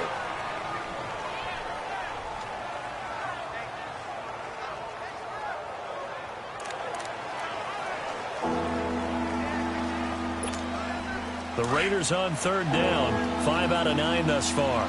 This is 3rd and 7.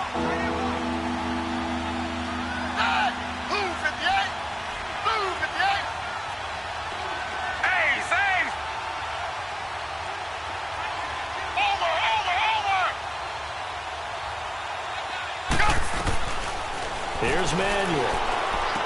He finds Roberts, complete. And he's brought down, but not before getting across midfield to the 45.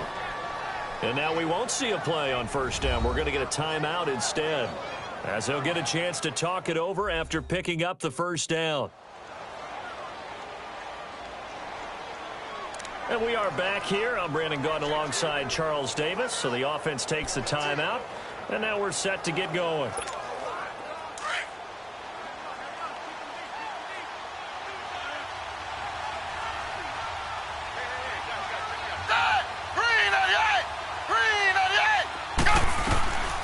Now Manuel. And this is intercepted. And that should do it. Picked off at the 39. And they will take over possession of the football at their 42-yard line. Obviously disappointing, but you had to go for broke here, down 2 scores. So that forced you to make some throws you definitely wouldn't want to make. And I think this interception is going to pretty much write an end to this one.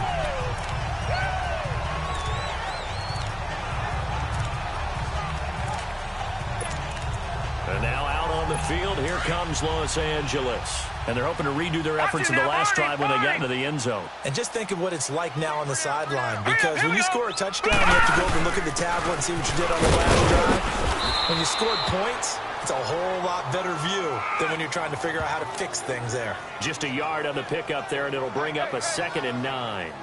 Nice job by that defensive front there to hold them to a short gain on first down. Well played, I must say. Yeah, only getting 1 yard. There was no room to run.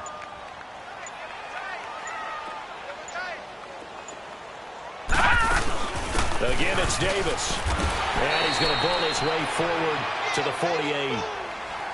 And now we're going to get a timeout here called by the defense, as they'll stop it with just over 40 seconds to go in the game.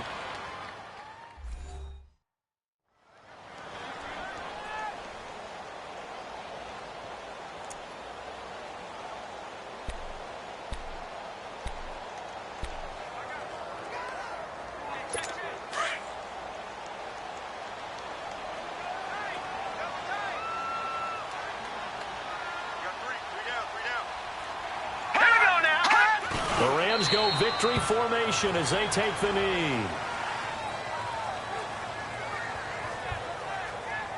Well, partner, it's just preseason, but it always feels good to be in victory formation, taking the knee for the W. Yeah, I've often thought to myself when I watch these preseason games, some teams need the wins more than others. You know, if you're established and you're used to winning, not quite the same. But if you're trying to learn how to win, it's important to get it done. And to be able to kneel down at the end, even better. On is the punter, Hecker, as he gets this one away. And, Charles, you know what coaches always tell us. We want to win our home games. That much we know. We want to protect our home turf. They got that done in this one. Exactly right. When you start a season, everyone's goal, win all of your home games, split your road games, and you're likely going to be in the playoffs. But when you win at home, boy, what a great feeling that is. You don't even mind if people are at your house when you get home after a win like that. So that'll do it for my partner, Charles Davis, and the best darn crew in the industry. I'm Brandon Gaudin. This has been a presentation of the NFL on EA Sports. The Rams are victorious here as we say so long from Exposition Park in L.A.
Guys, we all watched the film from yesterday, and I hope everyone knows it wasn't good enough. Today's practice has got to be great. You want to win a ball game, take advantage of your practice reps, because Sunday's going to be here before you know it. Down! 180!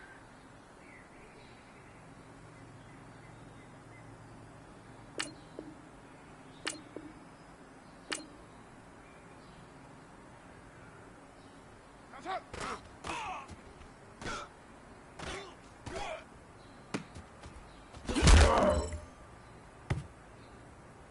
Down!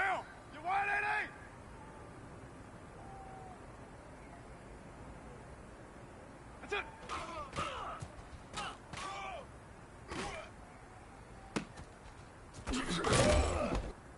Monday, down. 180.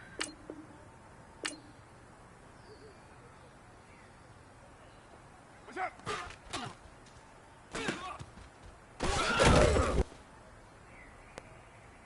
Get down, get down. 180. What's up?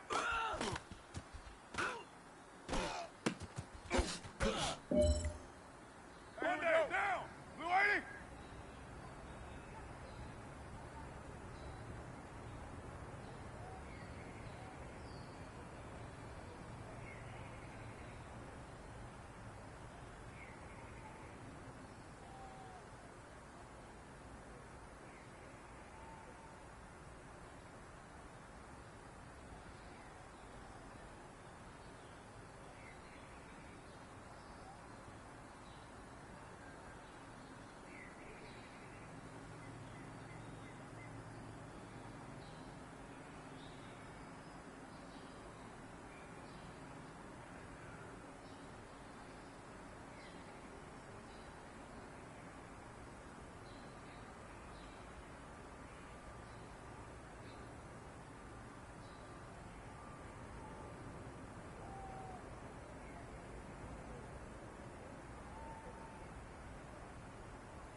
That's it.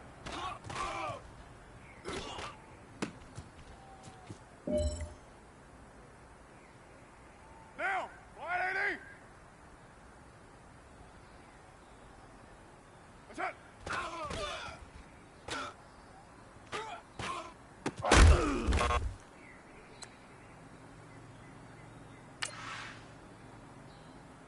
Down.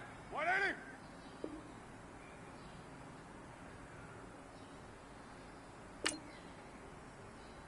That's it.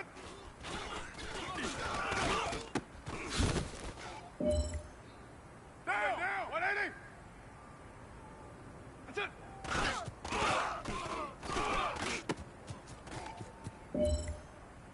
Down. 180. That's it.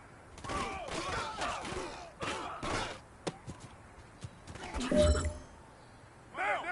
You're 180. That's it.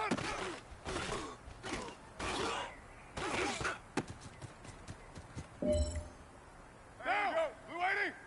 You have got one more opportunity. Let's go for gold.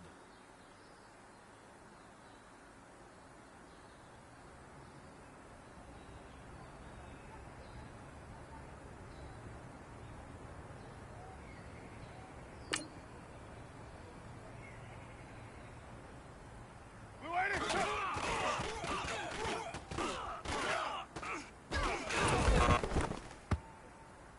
Hey, you know what, guys? That was pretty dang good. And you know what gets me really excited? You haven't even reached the top of your potential yet. Not even close. Each and every one of you should take that as a challenge and see if you can find that next level.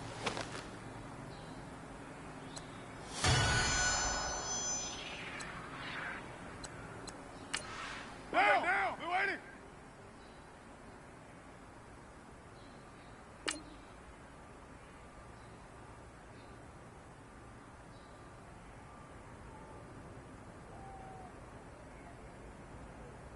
That's it.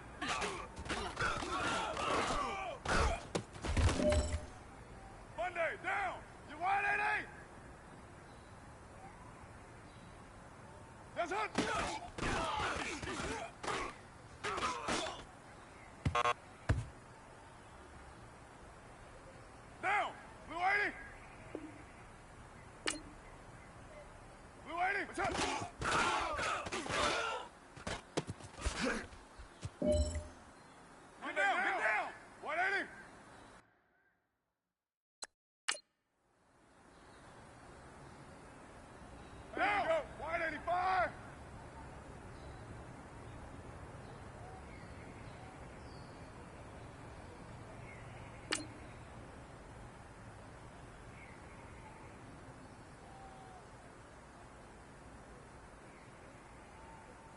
That's it.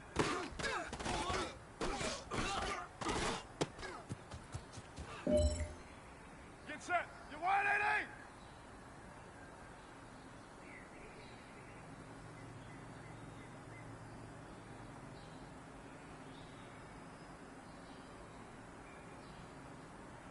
What's up?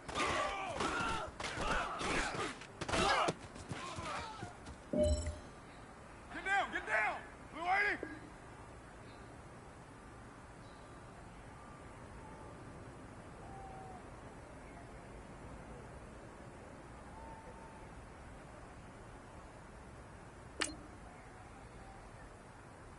What's up?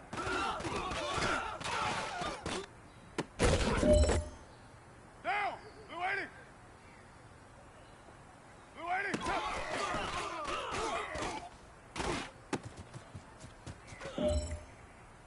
Time is running out. This is it. We go for gold.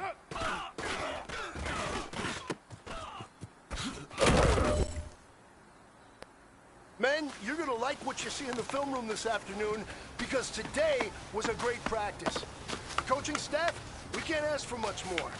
You guys consistently do that, and we are going to find ourselves in the playoffs. Good stuff.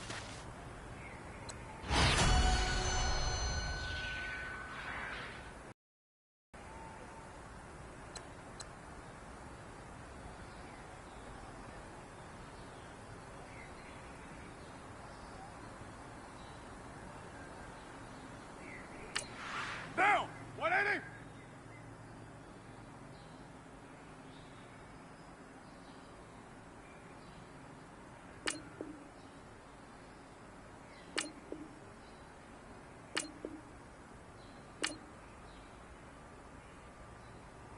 What's up?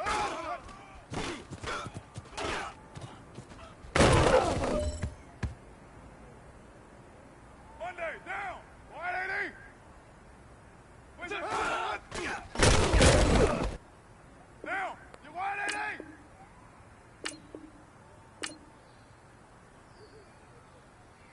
What's up?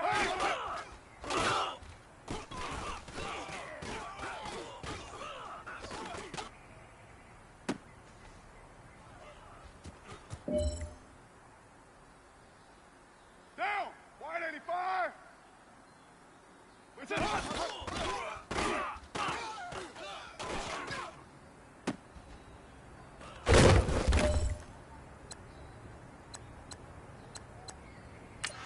Down! 185! What's up?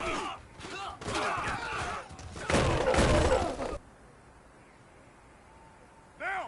185! What's up?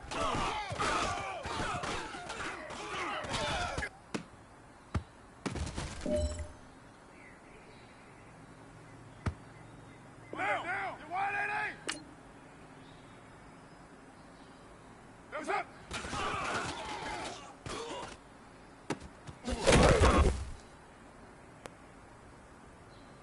Down! You 180! What's up?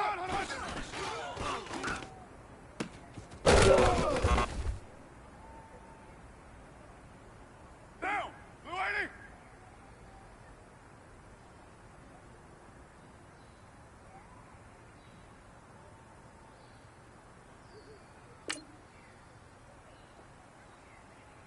That's it!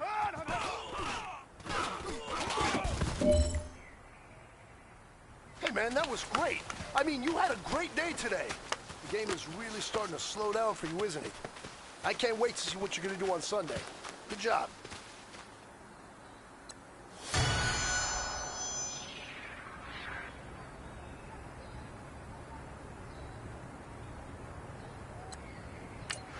Monday, down! 180!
Now, Blue 80.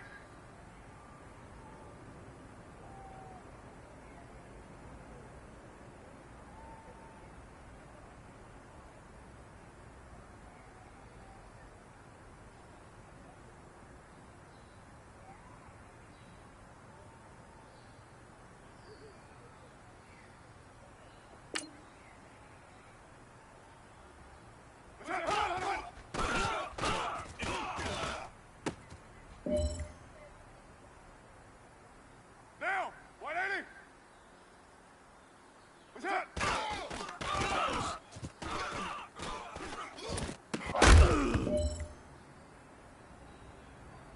Get set. 180.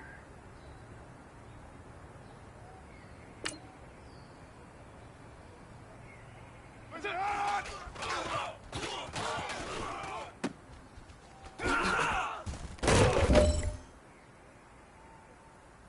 Down! Blue 80!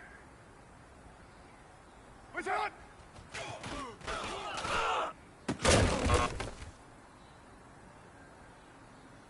Down!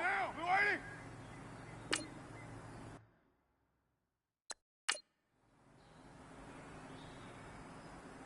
Monday, down! You 180!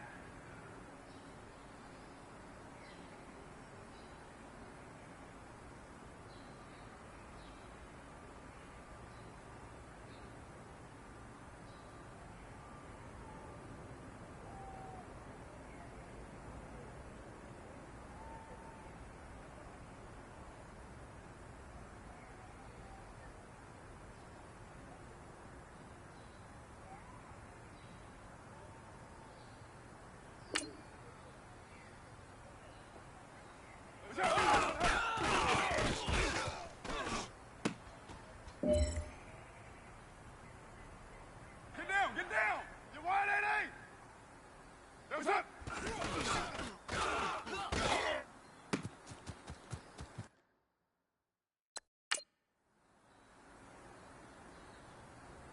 Now, 185!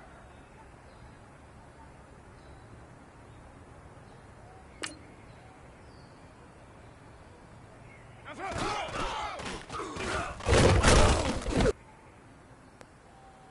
Get set! 185! What's up?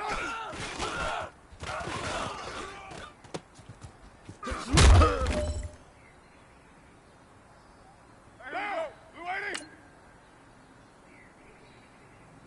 What's up?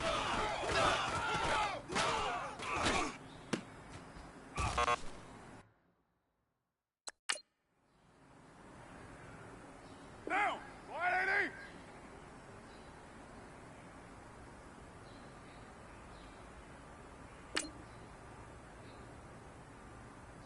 What's up?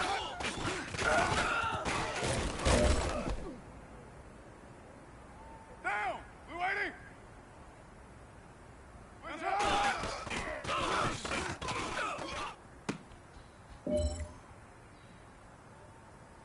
Down! 180!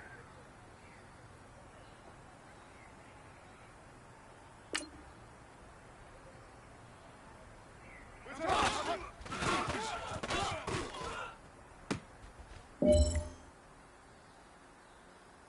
Down! Blue 80! What's up?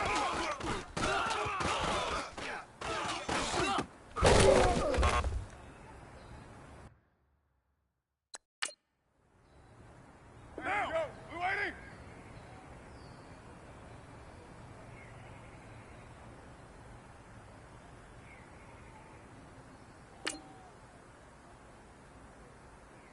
What's up?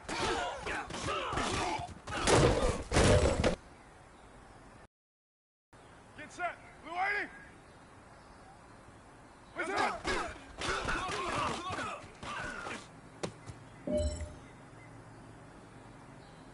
Down! Blue 80! What's up?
set. 180.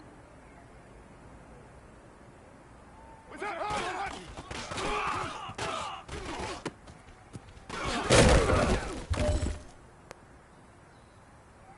Now, you 180.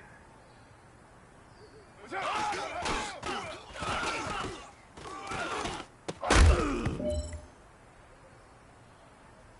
Now, blue 80.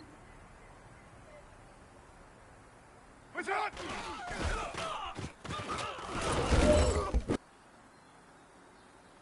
Down! You 180! That's it!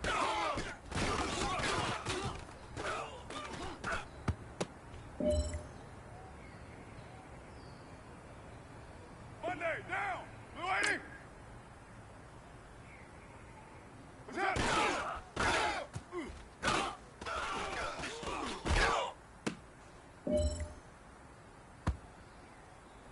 Men, you're gonna like what you see in the film room this afternoon because today was a great practice. The coaching staff, we can't ask for much more. You guys consistently do that, and we are gonna find ourselves in the playoffs. Good stuff.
All right, Coach, first opened back in 2017. There's a look at the gleaming new Mercedes-Benz Stadium in downtown Atlanta. A moment ago, here was the scene. The Falcons coming out from their tunnel to the roar of all the folks here in Atlanta. We're ready for football as these Falcons get set to match up with Ben Roethlisberger and the Pittsburgh Steelers. On to get us started now, the kicker, Chris Boswell. And we are underway from Atlanta. That'll be taken in the end zone. And all that work, but he stopped where he ultimately would have been, and he's simply taken a knee, and that's the 25-yard line.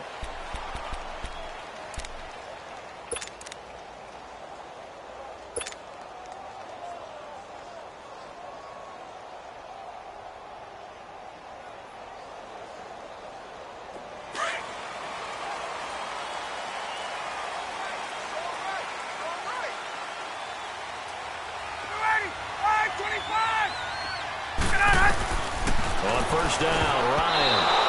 And his first pass here is going to fall incomplete. The linebacker, T.J. Watt, there on the coverage.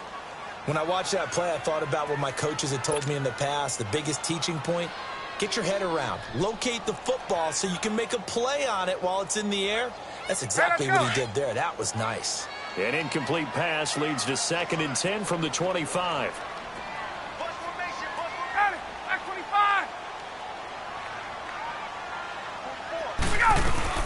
Off the play fake to Freeman. It's Ryan. And he fires one that's intercepted. Picked off at the 40. And he'll get this back to the 32-yard line. Certainly not how they envisioned ending their opening drive here in the first quarter. Too many ones in this play. First quarter, first drive, first interception thrown. And that last one, that hurts.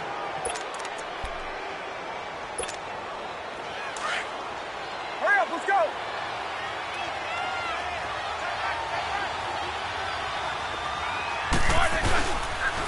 Now the first carry for Le'Veon Bell. And running room scarce here. He's going to be stopped in his tracks at the line of scrimmage. Call it no gain on the play, and it'll be 2nd down.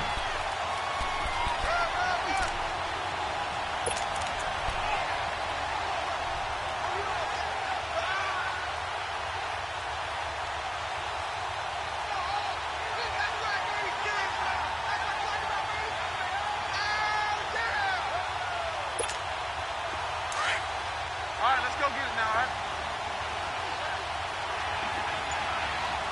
Hey, got three down. Check.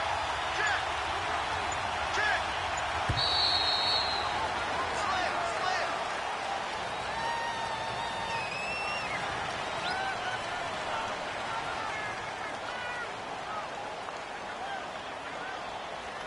And that'll be accepted, of course, and that moves him back 5.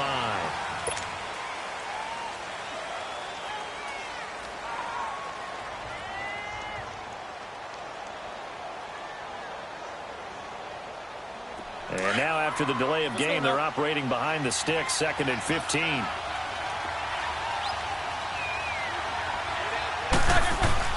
Now Roethlisberger to throw on 2nd down. On the left side, it's McDonald. And he'll go down here at the 35-yard line. That throw good for only a couple. It brings up 3rd down. Not a big window to throw. Coverage wasn't too bad there. Yeah, they had him under wraps pretty well, but somehow able to muscle his way open and catch the ball. Let's go!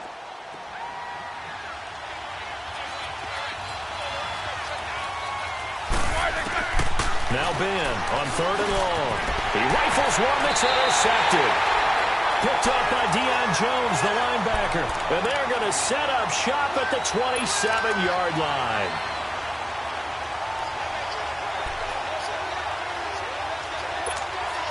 Here comes the Atlanta offense now ready to take over here. That opening drive ended with the INT. It didn't lead to points, but still not the way they were hoping to begin the game. But how about going and telling your defense, thank you, a huge thank you. You said it didn't lead to points, stalled off that drive. Now they've got a chance to redeem themselves, maybe reward their defense a little bit. Some points on the board on this one. And he gets this one just shy of the 40. They'll mark him down at the 39.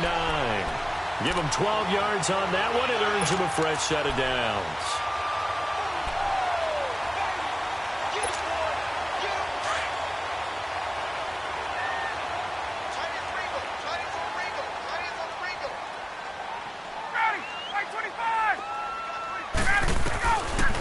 first and 10. It's Ryan. And the tip there altered the ball flight, and it falls incomplete. It'll be second down. Well, we're not playing 3 yards in a cloud of dust football anymore. I kind of get why those old school coaches sometimes didn't want to throw the football. Because if it's popped up in the air, it almost turns into slow motion, and both sides trying to get to the football, and you're holding your breath wondering whether it's going to go good or bad for your team. Again on second and 10, it's Ryan. Man open, that's Calvin Ridley. And getting this just shy of midfield, they'll spot it at the 49. Give him 10 yards on that one, and that'll earn him a fresh set of downs.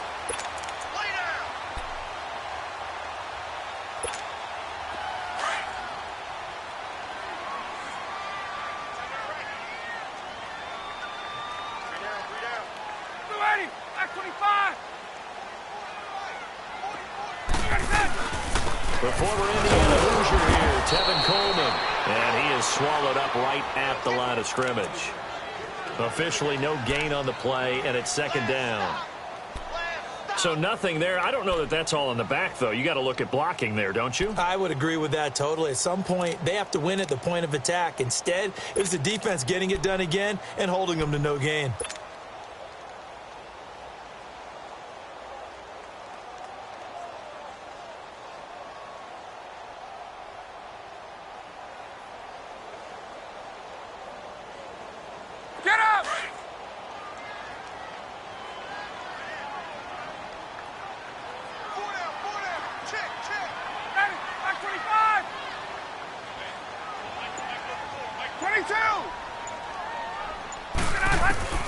Now Ryan on second down.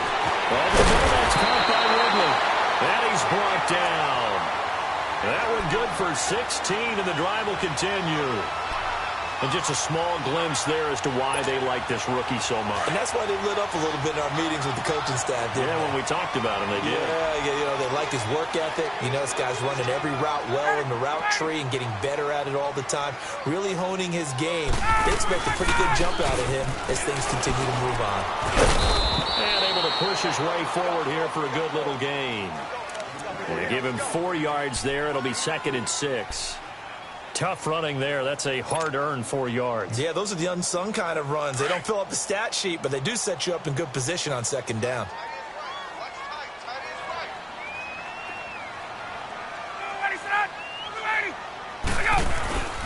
Again, they'll run with Freeman. 3 yards is half of what they needed. Now can they get the other 3 here on third down? That's a really good job right there. Just kept stringing that play out, pushing him further and further towards the sideline. Really good fundamentals by that defense. He was trying to put his foot in the ground and turn upfield. He just couldn't. No, they really had a picket fence in front of him. No room to find to get upfield.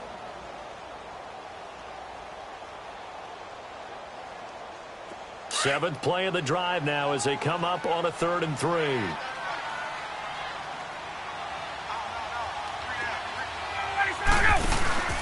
A fake to Freeman. Now it's Ryan. And that is incomplete. Well, it certainly appears that they're going to try and keep getting him the football. It's the 3rd time they've looked in his direction.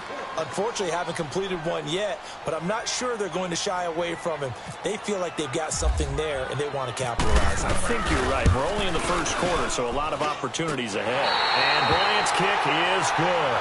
And the Falcons are out to a 3-0 advantage. So the scoring drive encompasses 9 plays, and the net result, 3 points. Take your disappointment and put it aside. 9 plays. Yeah, they want to end up in the end zone with a touchdown. I get that. But sometimes those 9-play drives pay dividends later with another 9-play drive that culminates in a touchdown when they wear down a defense. Pittsburgh.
Offense now heading back out onto the field. And following the interception, just any interception, are you a little bit more cautious when you start that next drive, or no, you just throw that out the window? I think you are. I don't think that there's any way you can run back out there and go, totally didn't affect me. Let's just go ahead and be loose with the football again. You're going to take care of it, but you have to be careful about being too cautious because now you can't run any offense at all. Still want to attack. We'll see how they attack them here. Big Ben and the Steelers with a 1st and 10 at their own 25-yard line. Trying to shake off the interception. He'll look to throw. And he's able to take this one up to the 35-yard line. 10 yards on the pickup there, and it'll be 2nd down. I don't care who you put on him. He's going to be a handful in one-on-one throws. Yeah, right now, you're right. They're in man-to-man. Maybe needs some safety help. I would say that'd be a good idea. Double team him somehow. I'm going to have to make someone else beat me rather than let him shred my defense. On 2nd down, it's Bell. And to the 42-yard line here and brought down there. 7 yards there, good enough to move the sticks. I know what you're thinking out there. I know a lot of you are thinking, take a shot downfield. It's a great spot for it. I'd say maybe later in the game, definitely in the second half. But right now, I think they were just trying to get some momentum built. Get a 1st down, pick it up, and keep moving. And they'll keep it on the ground with Bell. And 3 yards there, takes him to the 45. We haven't seen much from him running the football here in this first quarter. No, you're right about that. We haven't seen much of him at all so far. They've stacked him up pretty well, but when you're trying to run the football, sometimes you got to play the long game. Keep handing it to him, and some of those runs that aren't working now, they turn into 6, 7, 8, and maybe more later on. On 2nd down, here's Roethlisberger. He'll find Juju Smith-Schuster. And taking it across midfield and inside the 45. 12 yards there as they keep this drive rolling. It's another 1st down.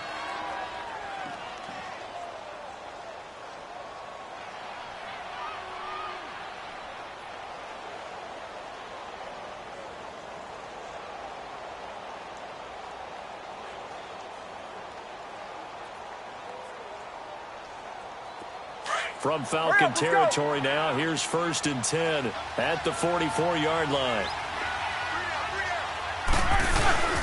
Now a 1st down carry by Bell. Trying to run inside, but nothing there. Vic Beasley able to make the tackle. And as a defensive end, getting off the ball quickly, swarming to the football, making a tackle. That's what we saw right there. Yeah, that's what their job is. And really, a lot of the time, they have to throttle back a little bit in the run game because you know those defensive ends, they're like in a sprinter stance. They're just headed straight for the quarterback. That was good recognition on that play to hold them to no gain.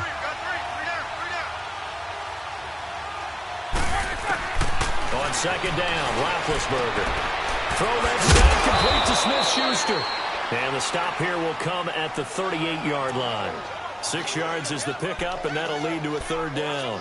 An ex-teammate used to tell me all the time, I hate experienced quarterbacks because no matter what, you really can't hide what you're doing. And I think that right there, he knew right away where the blitz was coming from, where his primary guy was going to be, and he ended up going to a secondary target for a nice game. I was just going to ask you, that wasn't the primary target. He's so good at that, isn't he? I think he knew right away that he wasn't going to get to his primary guy. I think he read that as soon as he got to the line of scrimmage, knew where the pressure was going to come from, and said, I know how to beat that, and that's what he did.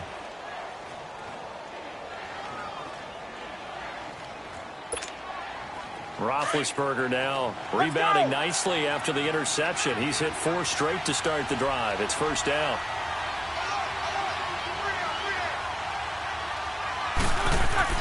They'll throw on 1st down with Roethlisberger. And his throw is incomplete. Vance McDonald, the tight end, was the target. That'll bring up 2nd down. Even the greats in this game, and he certainly qualifies as one of them, they're going to have trouble if they continue to throw into double coverage. He better be careful. Throwing into too much double coverage might have a couple of them picked off. After the incomplete pass, here now is 2nd and 10. Now Roethlisberger going to hand to Bell. And he's going to fight his way forward here for a modest gain. The tackle made there by Tack McKinley. That second down play call was not to pick up the first down. It was to accomplish what they did to get them into a manageable third down because they had incompletion on first down, so they were behind the sticks, so to speak. They needed to make up some ground, and they did. They'll break the huddle and come up on the 9th play of this drive, needing 5 yards on third down. Here's Roethlisberger, and that is incomplete. It's never a bad idea to try and get it to Antonio Brown, but it must be a little bit of the Madden curse going on for our cover athlete here. Hasn't been able to get that elite separation that we're used to seeing from him. So on 4th down, the Steelers call on the number of Chris Boswell for the field goal try. From the left hash mark, this a 43-yard attempt. And Boswell's kick is good. And that will tie us at 3-3. So the field goal there caps what winds up to be an 11-play drive. Well, partner, that's a lot of offense to run there to only get 3 points. So I just wonder, are they going to recycle those plays because they were successful in getting 3? Or do you go to another section of the playbook trying to find ones that get you into the end zone and get you 6? So we're right back where we started, all even as the kick's away. This fielded a few yards into the end zone. And no run back here. This will be a touchback, and it comes out to the 25-yard line. Here are the Falcons as their offense heads back onto the field. And last time able to get 3. It's not what they wanted. They wanted 6, but they got at least something. They mustered something out of the drive. They'll take it. I like the way you've described it. Not ideal, but they'll take it. Anything to put some points on the board. But this time on offense, they don't even want to see the field goal kicker trot on the field. They want that ball in the end zone. Yeah, they'll be going for 6.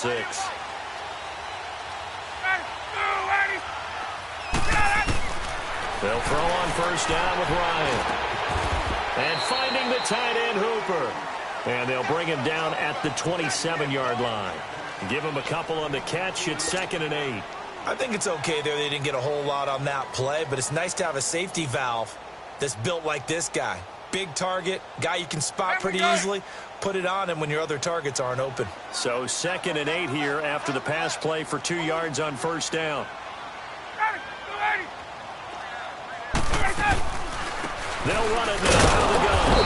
And they see right through that defensively, as he'll be hit and taken down to the backfield. It's a loss of 2, now 3rd down.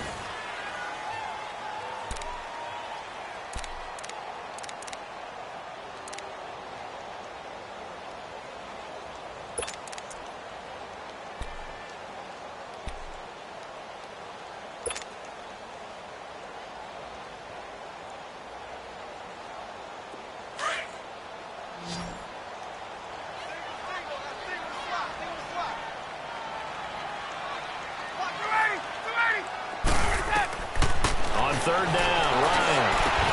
It's caught. Jones. And he's got the first down yardage before being taken down at midfield. A really nice gain of 25 yards.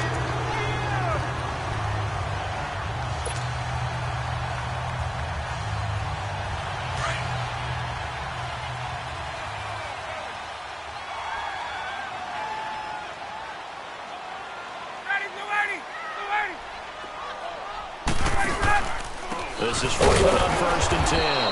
And he'll lose yardage here. Back at the 47. The loss of a full 3 yards, and now it's 2nd down. Well, that play was doomed right from the start. He just about ran into every defender on that one, didn't he? It felt like everyone got a piece of that tackle.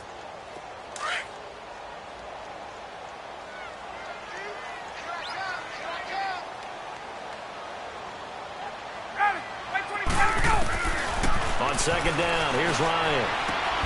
A left side completion to Jones. It's a pickup of 16 there, and it'll lead to a new set of downs.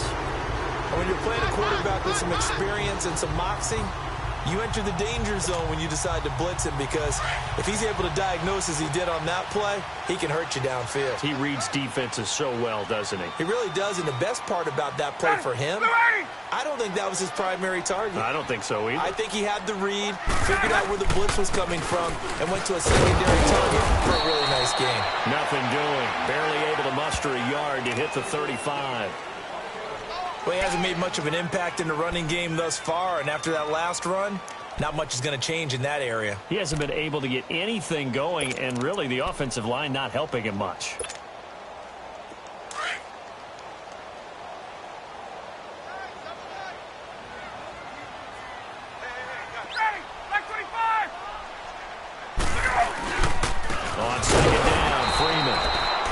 play will be blown up. He'll lose yardage back at the 38. So he loses 3 yards there. Now 3rd down.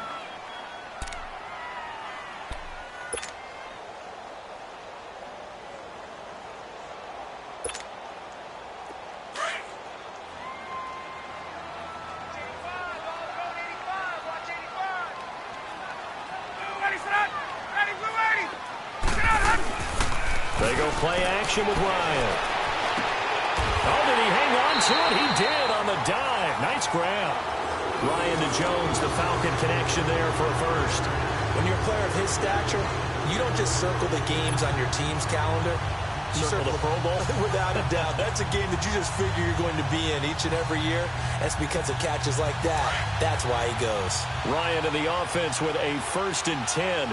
And he's 4 for 4 now, throwing the ball to start the drive.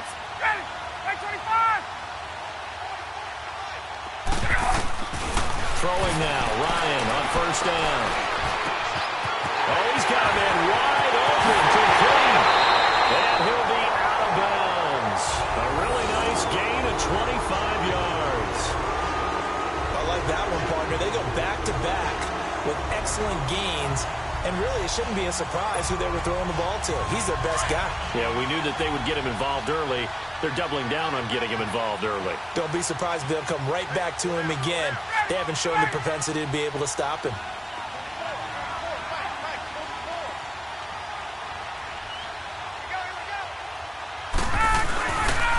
They'll run here with Freeman. And he gets in. Touchdown, Atlanta. Devontae Freeman taking it in. And the Falcons are in for 6. And there you go. Nothing really too complex. Block, keep your assignments, let them let it in. They did it. Fundamental football. Good blocking, beats good tackling on that play. End result, touchdown. No, missed the PAT. No good on the extra point, so a letdown there. And this will stay a 6-point ball game.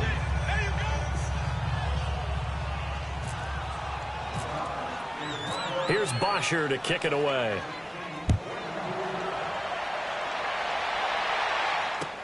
That'll be taken in the end zone.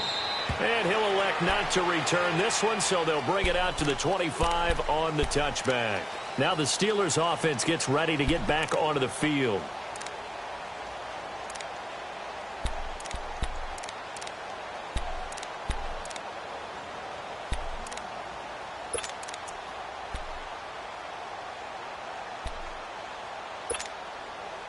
Big Ben and the Steelers with a 1st and 10 at their 25-yard line.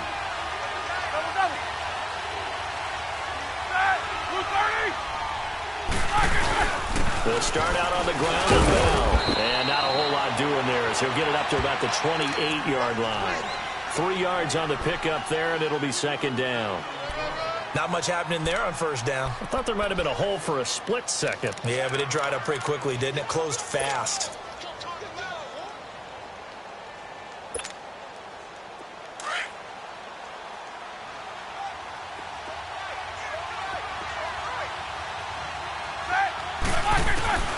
From the gun, it's Roethlisberger. He'll find Smith-Schuster. That's complete.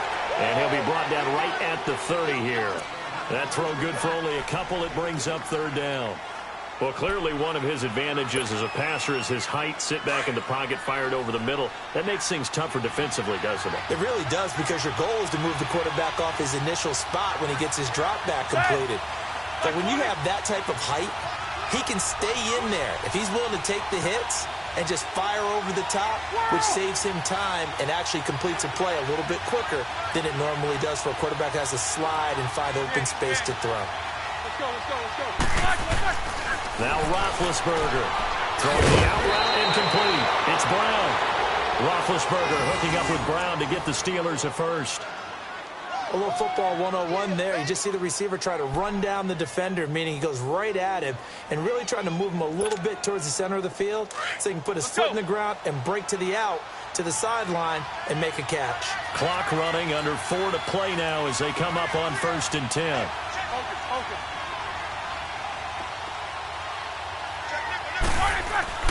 Roethlisberger into heavy traffic, and it's intercepted. Picked up by Deion Jones, the linebacker. And he will score. Touchdown, Falcons.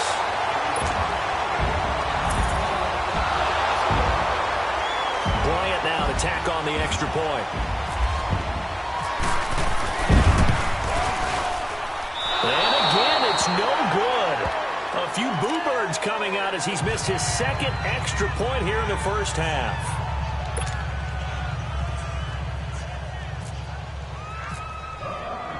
So they throw the pick six. They'll get another shot at it now as this one's in the air. And that drives coaches insane, doesn't it? When they see that happen, it just doesn't feel right, does it? Plus, you're giving up yardage.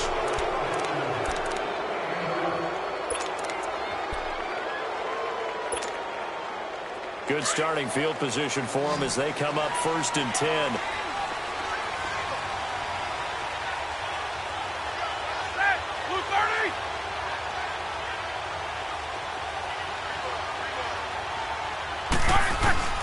Throwing now, Roethlisberger on 1st down. Open man completes it to Smith-Schuster. And he'll go down right around the 47 this time. 7 yards, the pickup on the pitch and catch. Able to get 7 on that 1st down pass play. 2nd and 3. Double, double. Shot! 180. Roethlisberger will give the bell. Try to find a lane, but instead he'll get back to the line of scrimmage and no more. And Duke Riley will get credit for the tackle. No gain on that run, and while the team is down, there's still time to come back and win the football game. If I'm the offensive coordinator, though, I got to think about moving at a faster pace and maybe opening things up a little bit and throwing it a little bit more. And the Steelers on 3rd down. They've hit 2 for 4 thus far. This time it's 3rd and 3. Here's Roethlisberger to throw. And he couldn't hang on to it through the contact. Incomplete. You've always been very good about checking my math. Am I correct? That's the first time that it's been incomplete when they've thrown it to him? Yes, he had caught every other ball coming his way. So they feel like they've got something really good going there, and they're going to continue to go there until the defense makes an adjustment and takes it away. Well, they finally made an adjustment there. We'll see if they can build on that stop. Yeah, that is much too long. That's into the end zone for a touchback. Now the Falcons offense, they get ready to head back out here.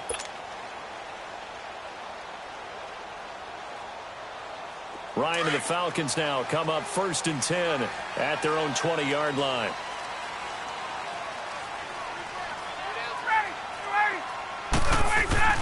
Now Ryan on 1st down.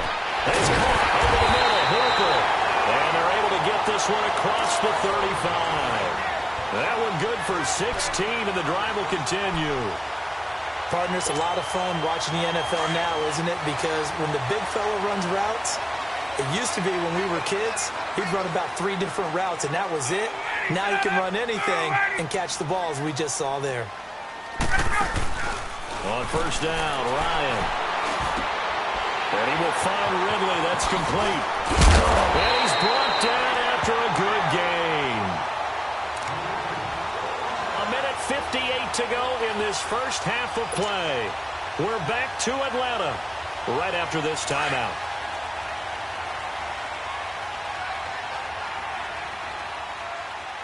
We got three. Well done. Ready. Ryan on the handoff. It's Freeman. And he'll take this one down to about the 40. A gain of 3, 2nd down. He did have the touchdown run earlier, but not a heck of a lot more than that throughout this game. No, not at all. In fact, I would say that this defense has done as good of a job on him as they have on any runner in recent memory.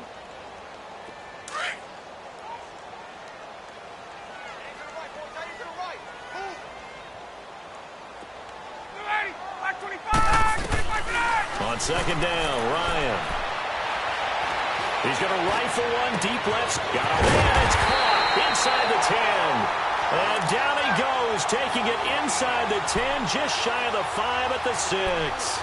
An excellent pickup of 34 yards. Hey, let's go.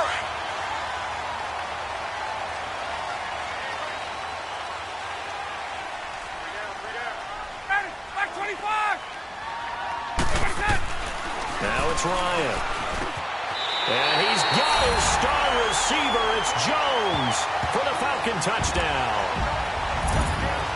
Julio Jones from 6 yards away. And the Falcons will add on to their lead. And can you believe it? He misses another one, his third so far.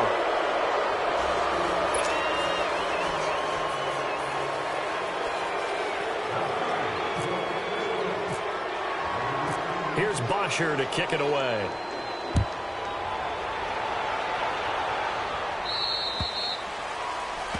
So they will accept the penalty and move forward.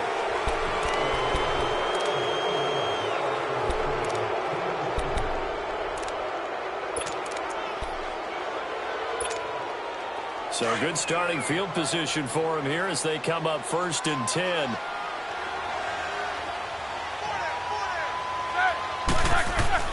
On 1st and 10, it's Roethlisberger. It's a short one here, complete to his tight end. And taking it across midfield and inside the 45. Pittsburgh getting 16 yards there and also a first down.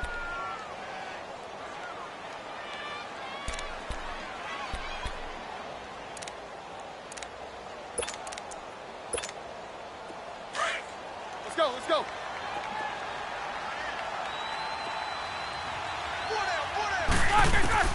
On 1st down, it's Roethlisberger. Throw sends complete to Rodgers. And he goes down, but not before getting this inside the 25. And now before this first down play, we're going to get a timeout here, as the clock will stop with 33 seconds to go in the first half.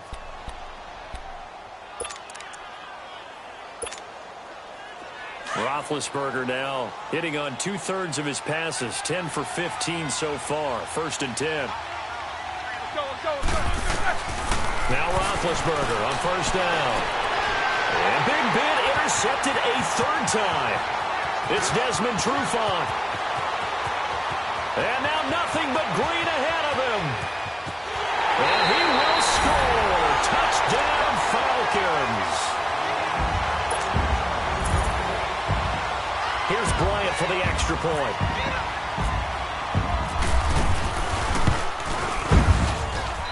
Bryant tacks on the extra point, and a rout is on here in this first half.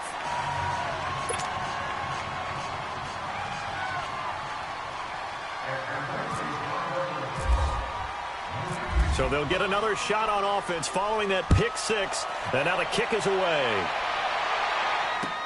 That's fielded in the end zone. And he'll make it across the 20 as his guys will set up shop at the 23-yard line.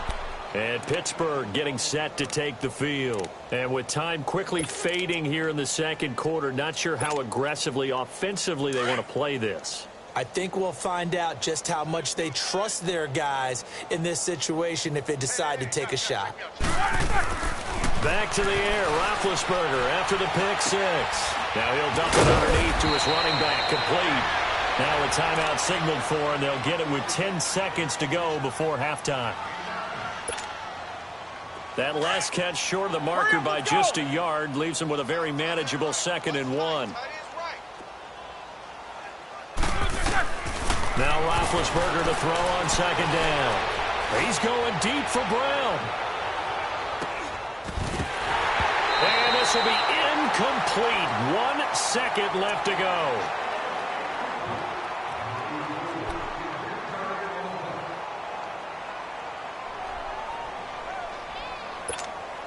The Steelers on 3rd down. 2 for 5 to this point. They need just a yard here. It's 3rd and 1. Final play of the half. It's Roethlisberger. And he's going to go down. Couldn't get a throw off with the pressure. Maybe that was for the best, as that brings us to the end of this first half of play. So we are at halftime here in Atlanta with the Falcons out in front, as we are off to Orlando now to check in with Jonathan Coachman and our EA Sports halftime report. Coach? Both teams appear ready for the fight ahead, and we resume action here in quarter number 3. That'll be taken in the end zone. the decision to come out is going to cost him 5 as he's taken down right at the 20. The Steeler offense now with a football first here to begin the third quarter. They trail offense, first time to touch the ball in quarter 3, and we'll see what they can do. And I can't wait to see what they have planned, because some teams script to start a half. Other teams just go, okay, these are the sequence of plays we want to run. These things worked well for us. And sometimes they throw in that chunk play right away. Shocker. Try and get after them early and try and create a big play to give themselves some momentum. See what they have up their sleeve. Well, it hasn't been a whole lot of fun for Le'Veon Bell in this ball game, trying to find room to run the ball. I'm sure they're going to have to change some things up because he's so versatile. They've got to get the ball in his hands somehow and create some space because they're losing this game. Well, defensively, you've got to key in on Bell, make him the focal point to stop, and they've been able to do that. And he has gotten better every year he's been in the league, always adding something to his game, one of the premier runners in the NFL. And the Steelers on third down. They've converted just 2 for 6 thus far. This is 3rd and 11. Set. Black 80. Out of the gun, it's Roethlisberger. And almost intercepted. That would have been his 3rd pick in this game alone. Instead, 4th down. Well, we're into the second half now, and this is an offense that continues to struggle to sustain a drive. Looks like they're just totally out of sync, whether they're running the ball, passing the ball like we saw there. I don't know. The rhythm seems off. Taken in at the 22. We'll call that a punt of 54 yards. Well struck. And the Falcons will be taking over 1st and 10. So we get set to start this third quarter. Here's the Falcons offense now. They have the lead here. Well, we talk a lot about pregame speeches. What are halftime speeches like? For the most part, not nearly as emotional. They're a lot more clinical. Every now and then, though, they'll get after you if they think they need to light a fire. But in this case, let's go into the virtual locker room, because here's what I think happened. They got in there and they said, listen, let's take control right away. Yeah, Defense, we got the lead. Defense, don't give up any points. Turn the ball back over to the offense and let them go down and score and give us more of a cushion in the game. Check so far. Defense shut them down. Let's see if the offense gets done. Hey, let's go.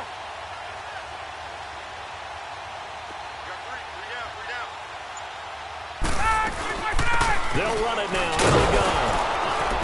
Not much there. Maybe a couple up to the 35. Well, they're hoping that the second half is better for him than the first half. They've got to find a way to get him going. He's a big part of their offense.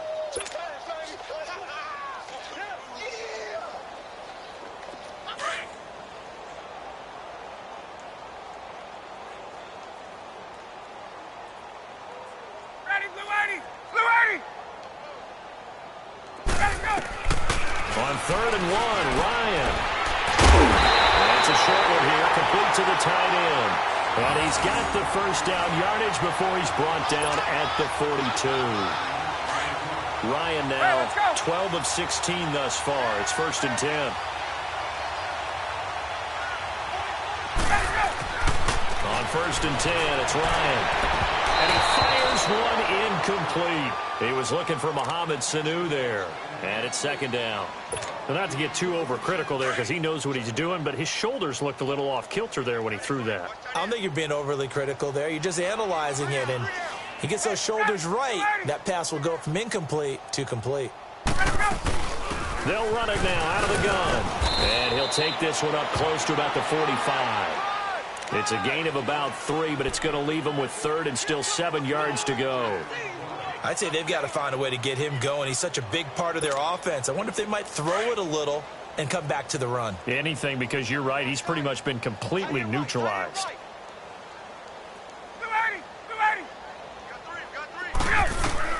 On 3rd down, Ryan is going to float this one deep right side. So they took a shot there on 3rd down, couldn't get it. Now it's 4th. One of the toughest things about playing defensive back is pattern reading, trying to figure out what they're doing. And on that one, they had the fly, just sending a guy downfield with the in route accompanying it, what people call a dagger route, trying to hit the guy underneath after the clear out. In this case, though, they're not able to get it done. Yeah, they said forget the underneath route. They went for the guy on the fly, but as you said, incomplete. It'll be a 48-yard punt. 5 there on the return. And the Steelers are going to take over 1st and 10 deep in their own territory. Out comes the Steeler offense now, ready to see what they can do here. These guys had to punt last time. It has not been a very fruitful game offensively thus far. They haven't even made a trip to the red zone. And I know that everyone's going crazy on that sideline because that drives you berserk to come off the field, not really move the ball well. As you said, not even get to the red zone, let alone, not even put points on the board. They've got to just take a deep breath, relax, try and figure out what is working, and call more of that. Now the first play of the drive there is incomplete. We saw this a lot in the first half, and it continues. These receivers just not able to get much separation. So that means they have to win the 50-50 balls. They've got to go up with the defender and find a way to start coming down with them. And this time, contact and another incomplete pass. They'll run it with Bell. And it's been like this all night long. Nowhere to run as they stop him behind the line. They'll wind up losing 3 yards here. And it'll be a 3rd and about 13.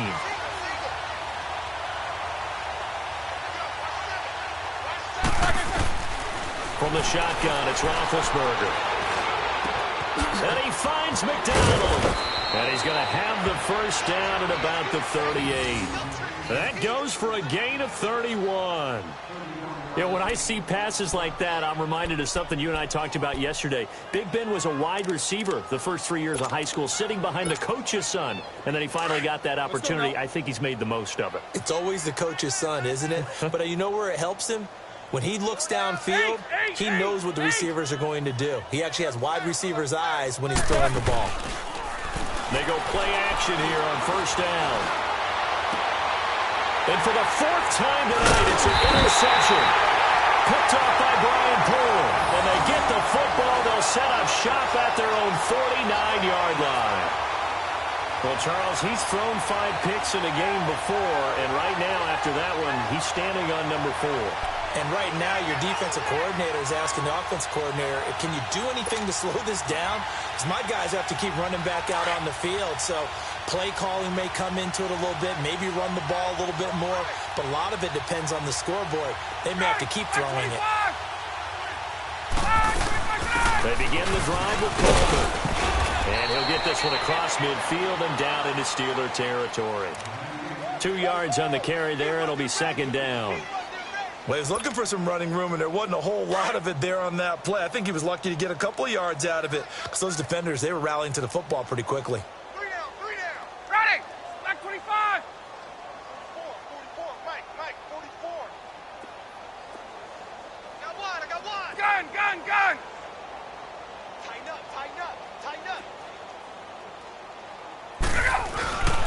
Back to the ground, this time with Freeman. And they'll get him down here at about the 42. Good work to pick up 7 yards there. That gets him into a 3rd and 1 situation. He hadn't had a ton of success here so far, but you get the feeling that he might... A bit of a hole, but it closed there quickly at the end. 3 down.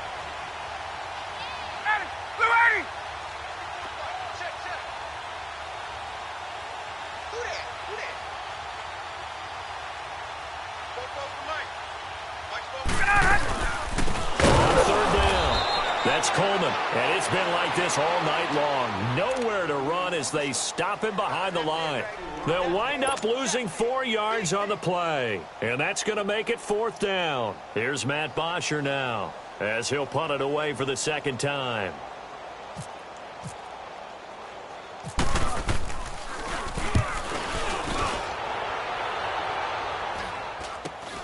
With it is Brown. Give him 11 yards that time on the return.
And the Steelers will go on offense here, 1st and 10.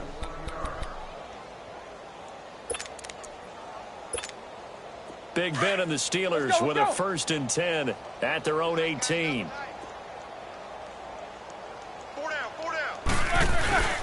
They'll try and get the running game going with Bell. And it's been like this all night long. Nowhere to run as they stop him behind the line. It's a loss of 2 there, bringing up 2nd down. Oftentimes when you're not winning at the point of attack for an offensive line, maybe they're getting out physical. Spread things out a little bit, make it more of a one-on-one blocking scheme. Then you don't have to win it physically. You just have to win it by position. That may open things up for your running backs.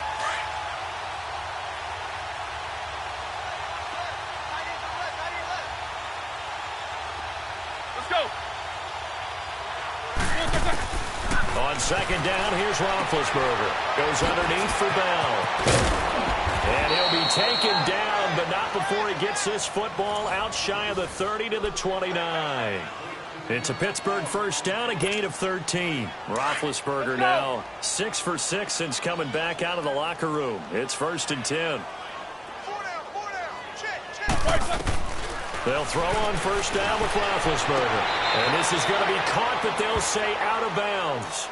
So it's incomplete. Brandon, at least there's one bright side to that incompletion. What's that? It wasn't an interception. Wow.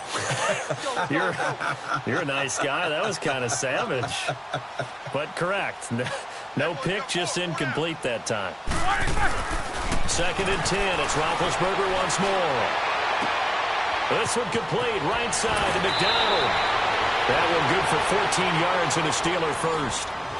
I like how they worked the tight end on a nice little under route there. And if you're going to give him that much space, he's not going to catch the football. He's going to run away from you a little bit, and that's exactly what he just did there, picking up extra yardage. Hey, 4 down, 4 down. Throwing again, it's Roethlisberger. And the Falcons get there. The Falcons get the sack. Down he goes. And plays like that really hurt play calling. They had a really nice gain on the previous play, but gave about half the yardage back on the sack. Excellent pressure up front. Nowhere to go with the football. Down he goes.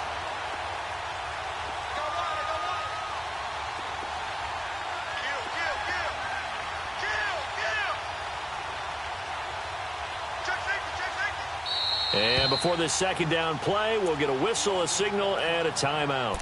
It's just their 1st, so 2 remaining as they burn one here in this 3rd quarter.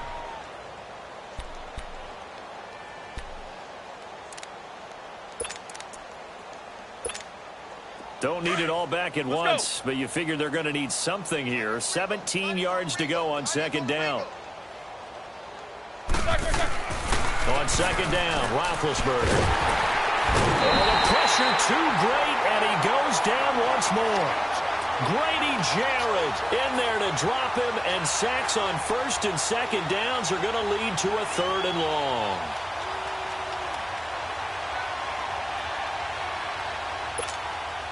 So the sack, and now a 3rd and long situation for the Steelers and Ben Roethlisberger.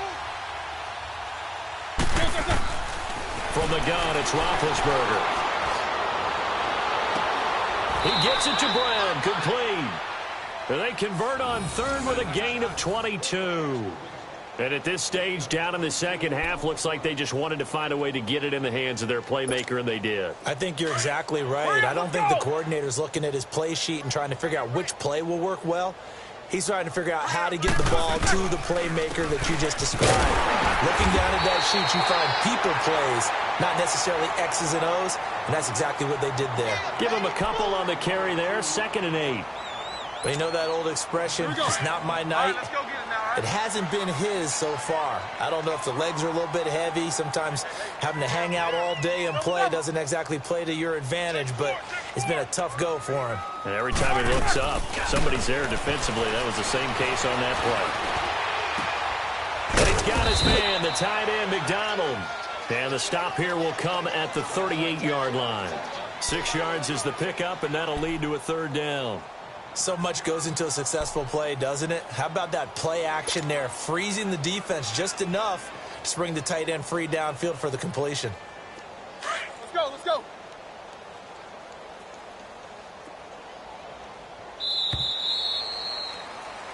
back now in Atlanta. A lot of happy faces in the crowd at this point as their guys have a big lead here to start quarter number 4.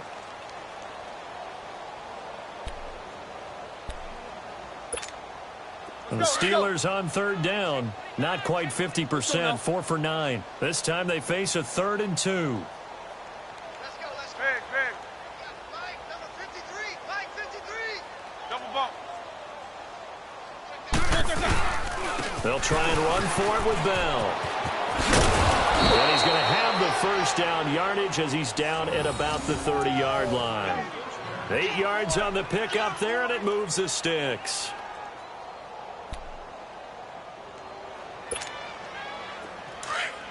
Let's go.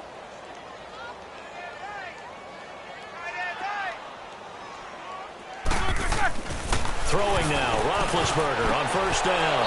And he'll lay out and pull it in. What a diving catch there. A good pickup of 6 there on first down. Well, partner, when you ask anyone other than your QB to throw the ball, you must have a lot of confidence, or you think you're really going to fake them out, and it looks like they did exactly that. Yeah, going deep in the playbook and a great grab on the other end. Here's Roethlisberger. And it's caught. It's Brown. Touchdown, Steelers. Antonio Brown, a 24-yard touchdown. And the Steelers are able to close the gap just a bit.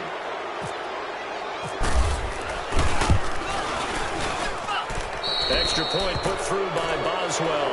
And the lead is down to 28-10.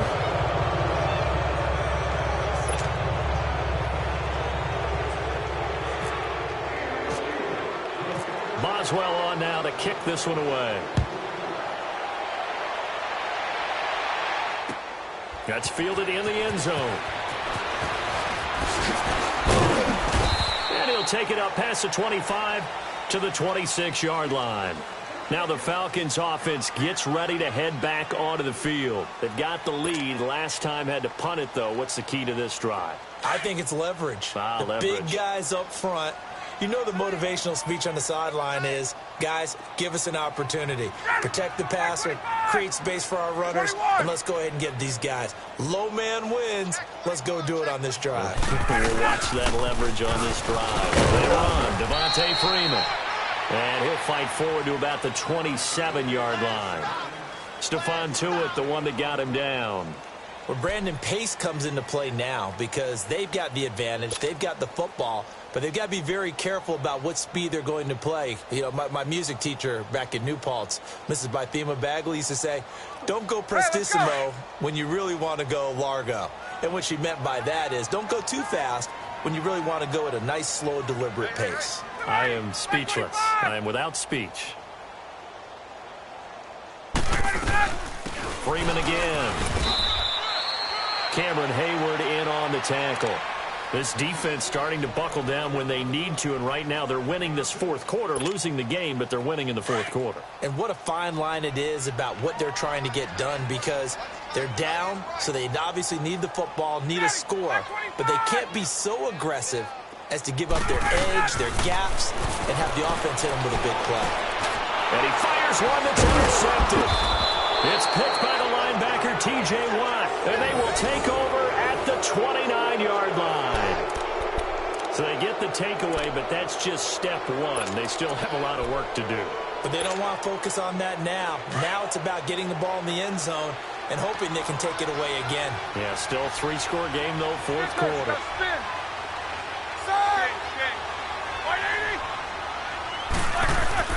After the interception, here's Roethlisberger. Under a heavy rush, and down he goes. Deion Jones in there to drop it for his second sack now here tonight.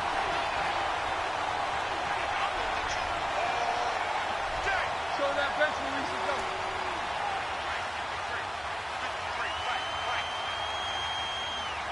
Let's go, D. Focus. Rush it. Roethlisberger will throw.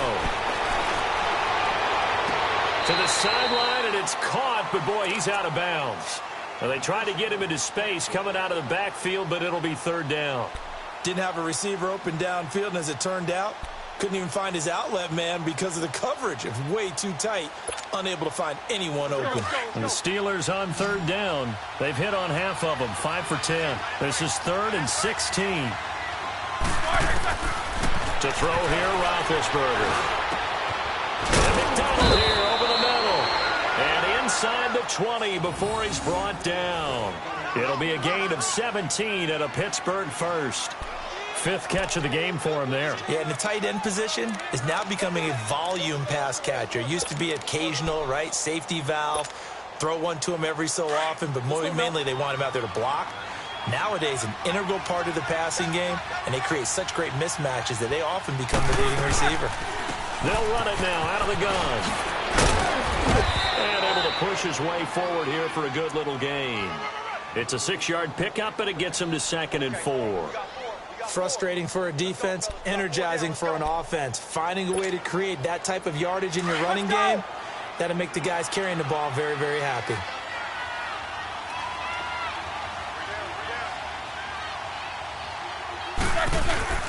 A fake to Bell. Now it's Roethlisberger.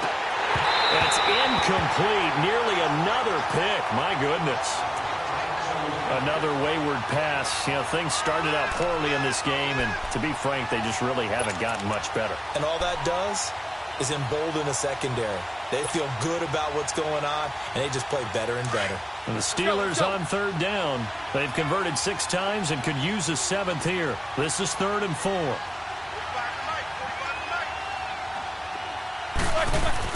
Here's Roethlisberger to throw. That's complete right around the 8. And he picks up the first as he's able to take it down to the line. The gain of 5 that time gives him the conversion and makes it 1st and goal. 1st and goal, and they got to be thinking a chance to get right back into this football game.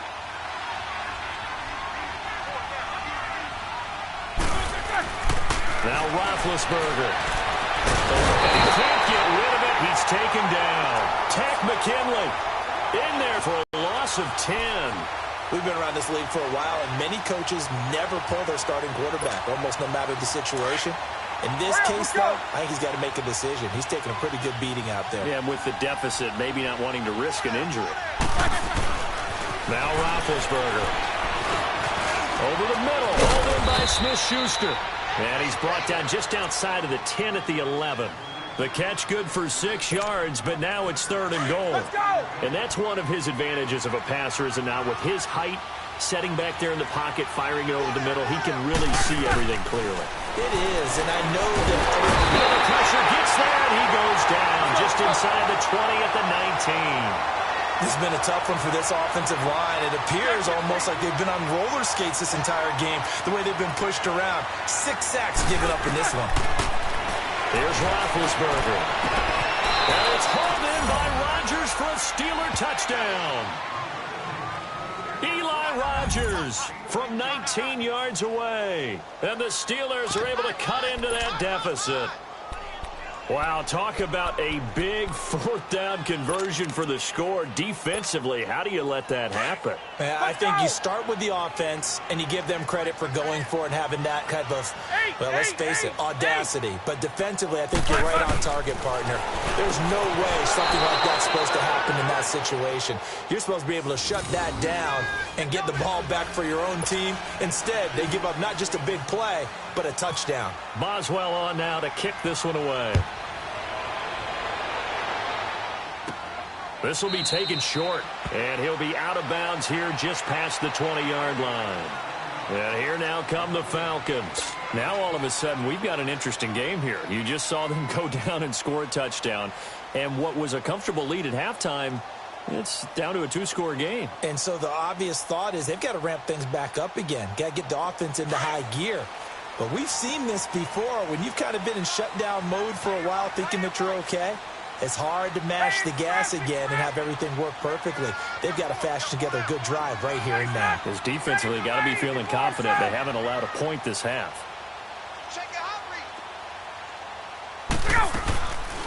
And the drive starts with a handoff to Coleman. And he'll get about 3 as he takes this up near the 25. Brandon, you know how many times we've done games, and at the start of the fourth quarter, we see both teams hold up the four fingers, fourth quarter is ours. Well, how about this drive? You saw the four fingers for a 4-minute offense, and this offensive line has really hunkered down and established themselves. Now, this is where they say, put the game on our shoulders, we'll lead the way, right? No doubt about it, and let me tell you, if you're a running back, all you want to do is get behind those big fellas, have a little vision, and find some space. And a solid way to do that on the first play of the drive.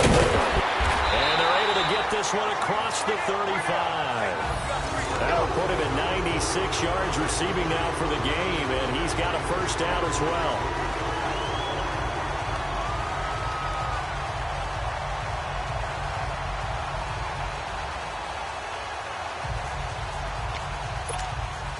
Ryan now, 5 straight completions here in this second half. 1st and 10.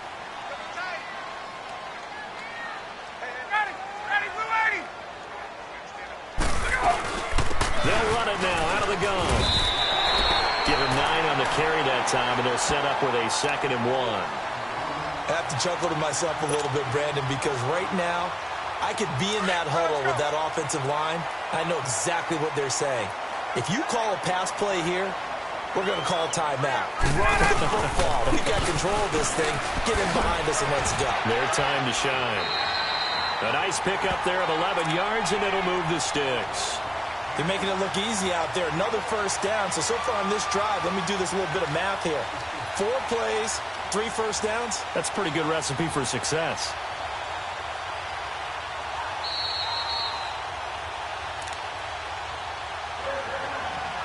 Time for a break. We're back to finish this one off after this.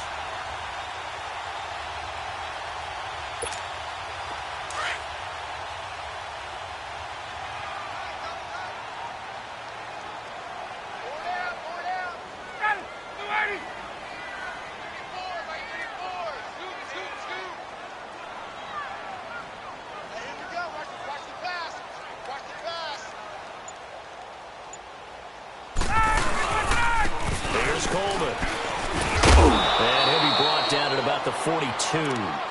2 yards on the pickup there. It'll be 2nd and 8. Whenever we talk about the best strong safeties, one word constantly comes up, and that's instincts. Being able to diagnose run or pass and make the appropriate moves. He crashed down hard there. He was ready for that running play. 4 down. Ready. Got 25. They'll run it now out of the gun. And he's going to fight his way forward here for a modest gain. 6 yards on the pickup, and that's going to lead to a 3rd down. The recipe's pretty simple, I think, right? Just give your superstar the ball, continue to feed him. Yeah, don't overthink this one, right? Make sure he's touching the football, but you're also counting on his intelligence in playing the game as well. If it's not there, don't force the run. Just make sure you hang on to the football and keep the clock ticking. On 3rd down, that's Coleman calling no gain there, and it leads to a 4th down. And the Steelers signal for another timeout as they get the stoppage with just over a minute to go in the game.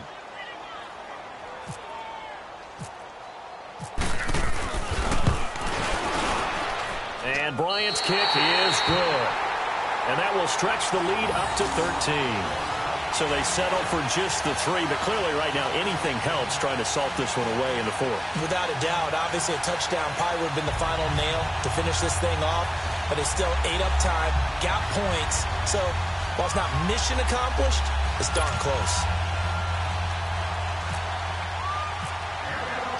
Here's Bosher to kick it away.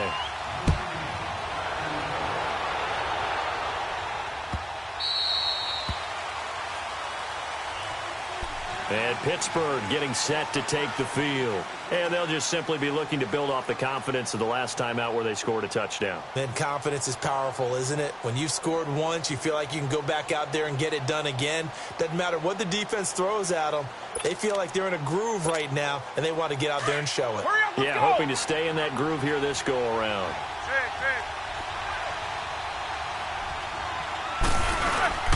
Now a play fake here on 1st down. Now a desperation throw. Oh, this is taken in. It's complete. They give him a gain of 38. Well, we know he's got the speed there. He needed the speed and the hands. A great catch. And because of that speed, you have to respect it as a defender. So you have to either play off or make sure you're somehow in contact with him, and he's able to do exactly what you said.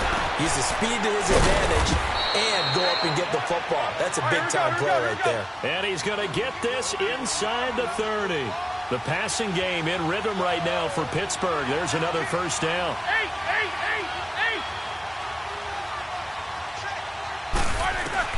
On 1st and 10, it's Roethlisberger. And nearly another interception. They've been around the ball all game. I'm trying to decipher what's going on out there because I don't know if he's just getting bad reads. I don't know if the defense is confusing him. I don't know if he just has, bad info and intel before he snaps the ball. But he's made some pretty bad decisions with the football lately. Yeah, several bad decisions on the interceptions he's thrown, and frankly, that should have been another pick right there. Throwing the out route incomplete. That's Brown. And he's going to be out of bounds down inside the 20 at the 15. 11 more yards there, and this methodical drive continues.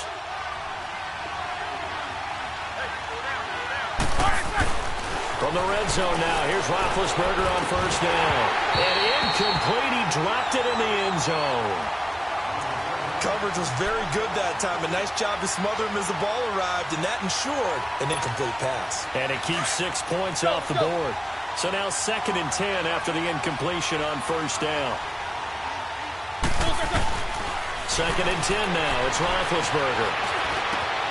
On the left side, it's McDonald. And he's in. Touchdown, Steelers. Vance McDonald. A 15-yard touchdown grab. And the Steelers are able to make this a close game again.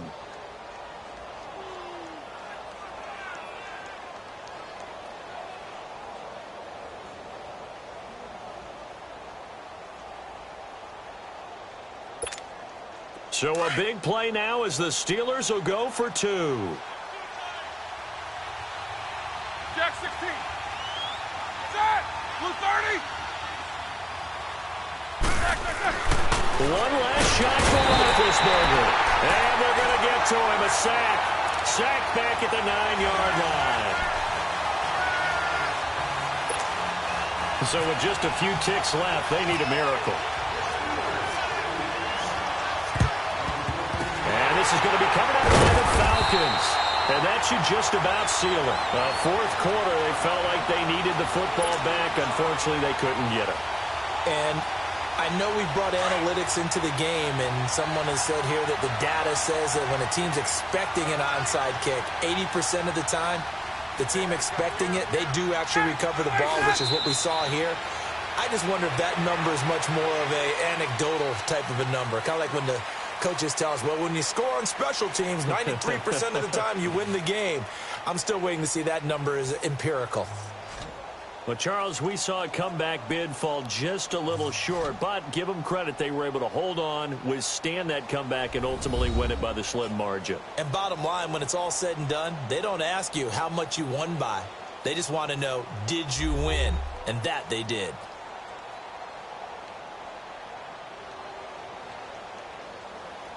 That'll do it for us. For Charles Davis and all our hardworking crew, I'm Brandon Gaudin. You've been watching the NFL on EA Sports. For more, find us on Twitter at EA Madden NFL.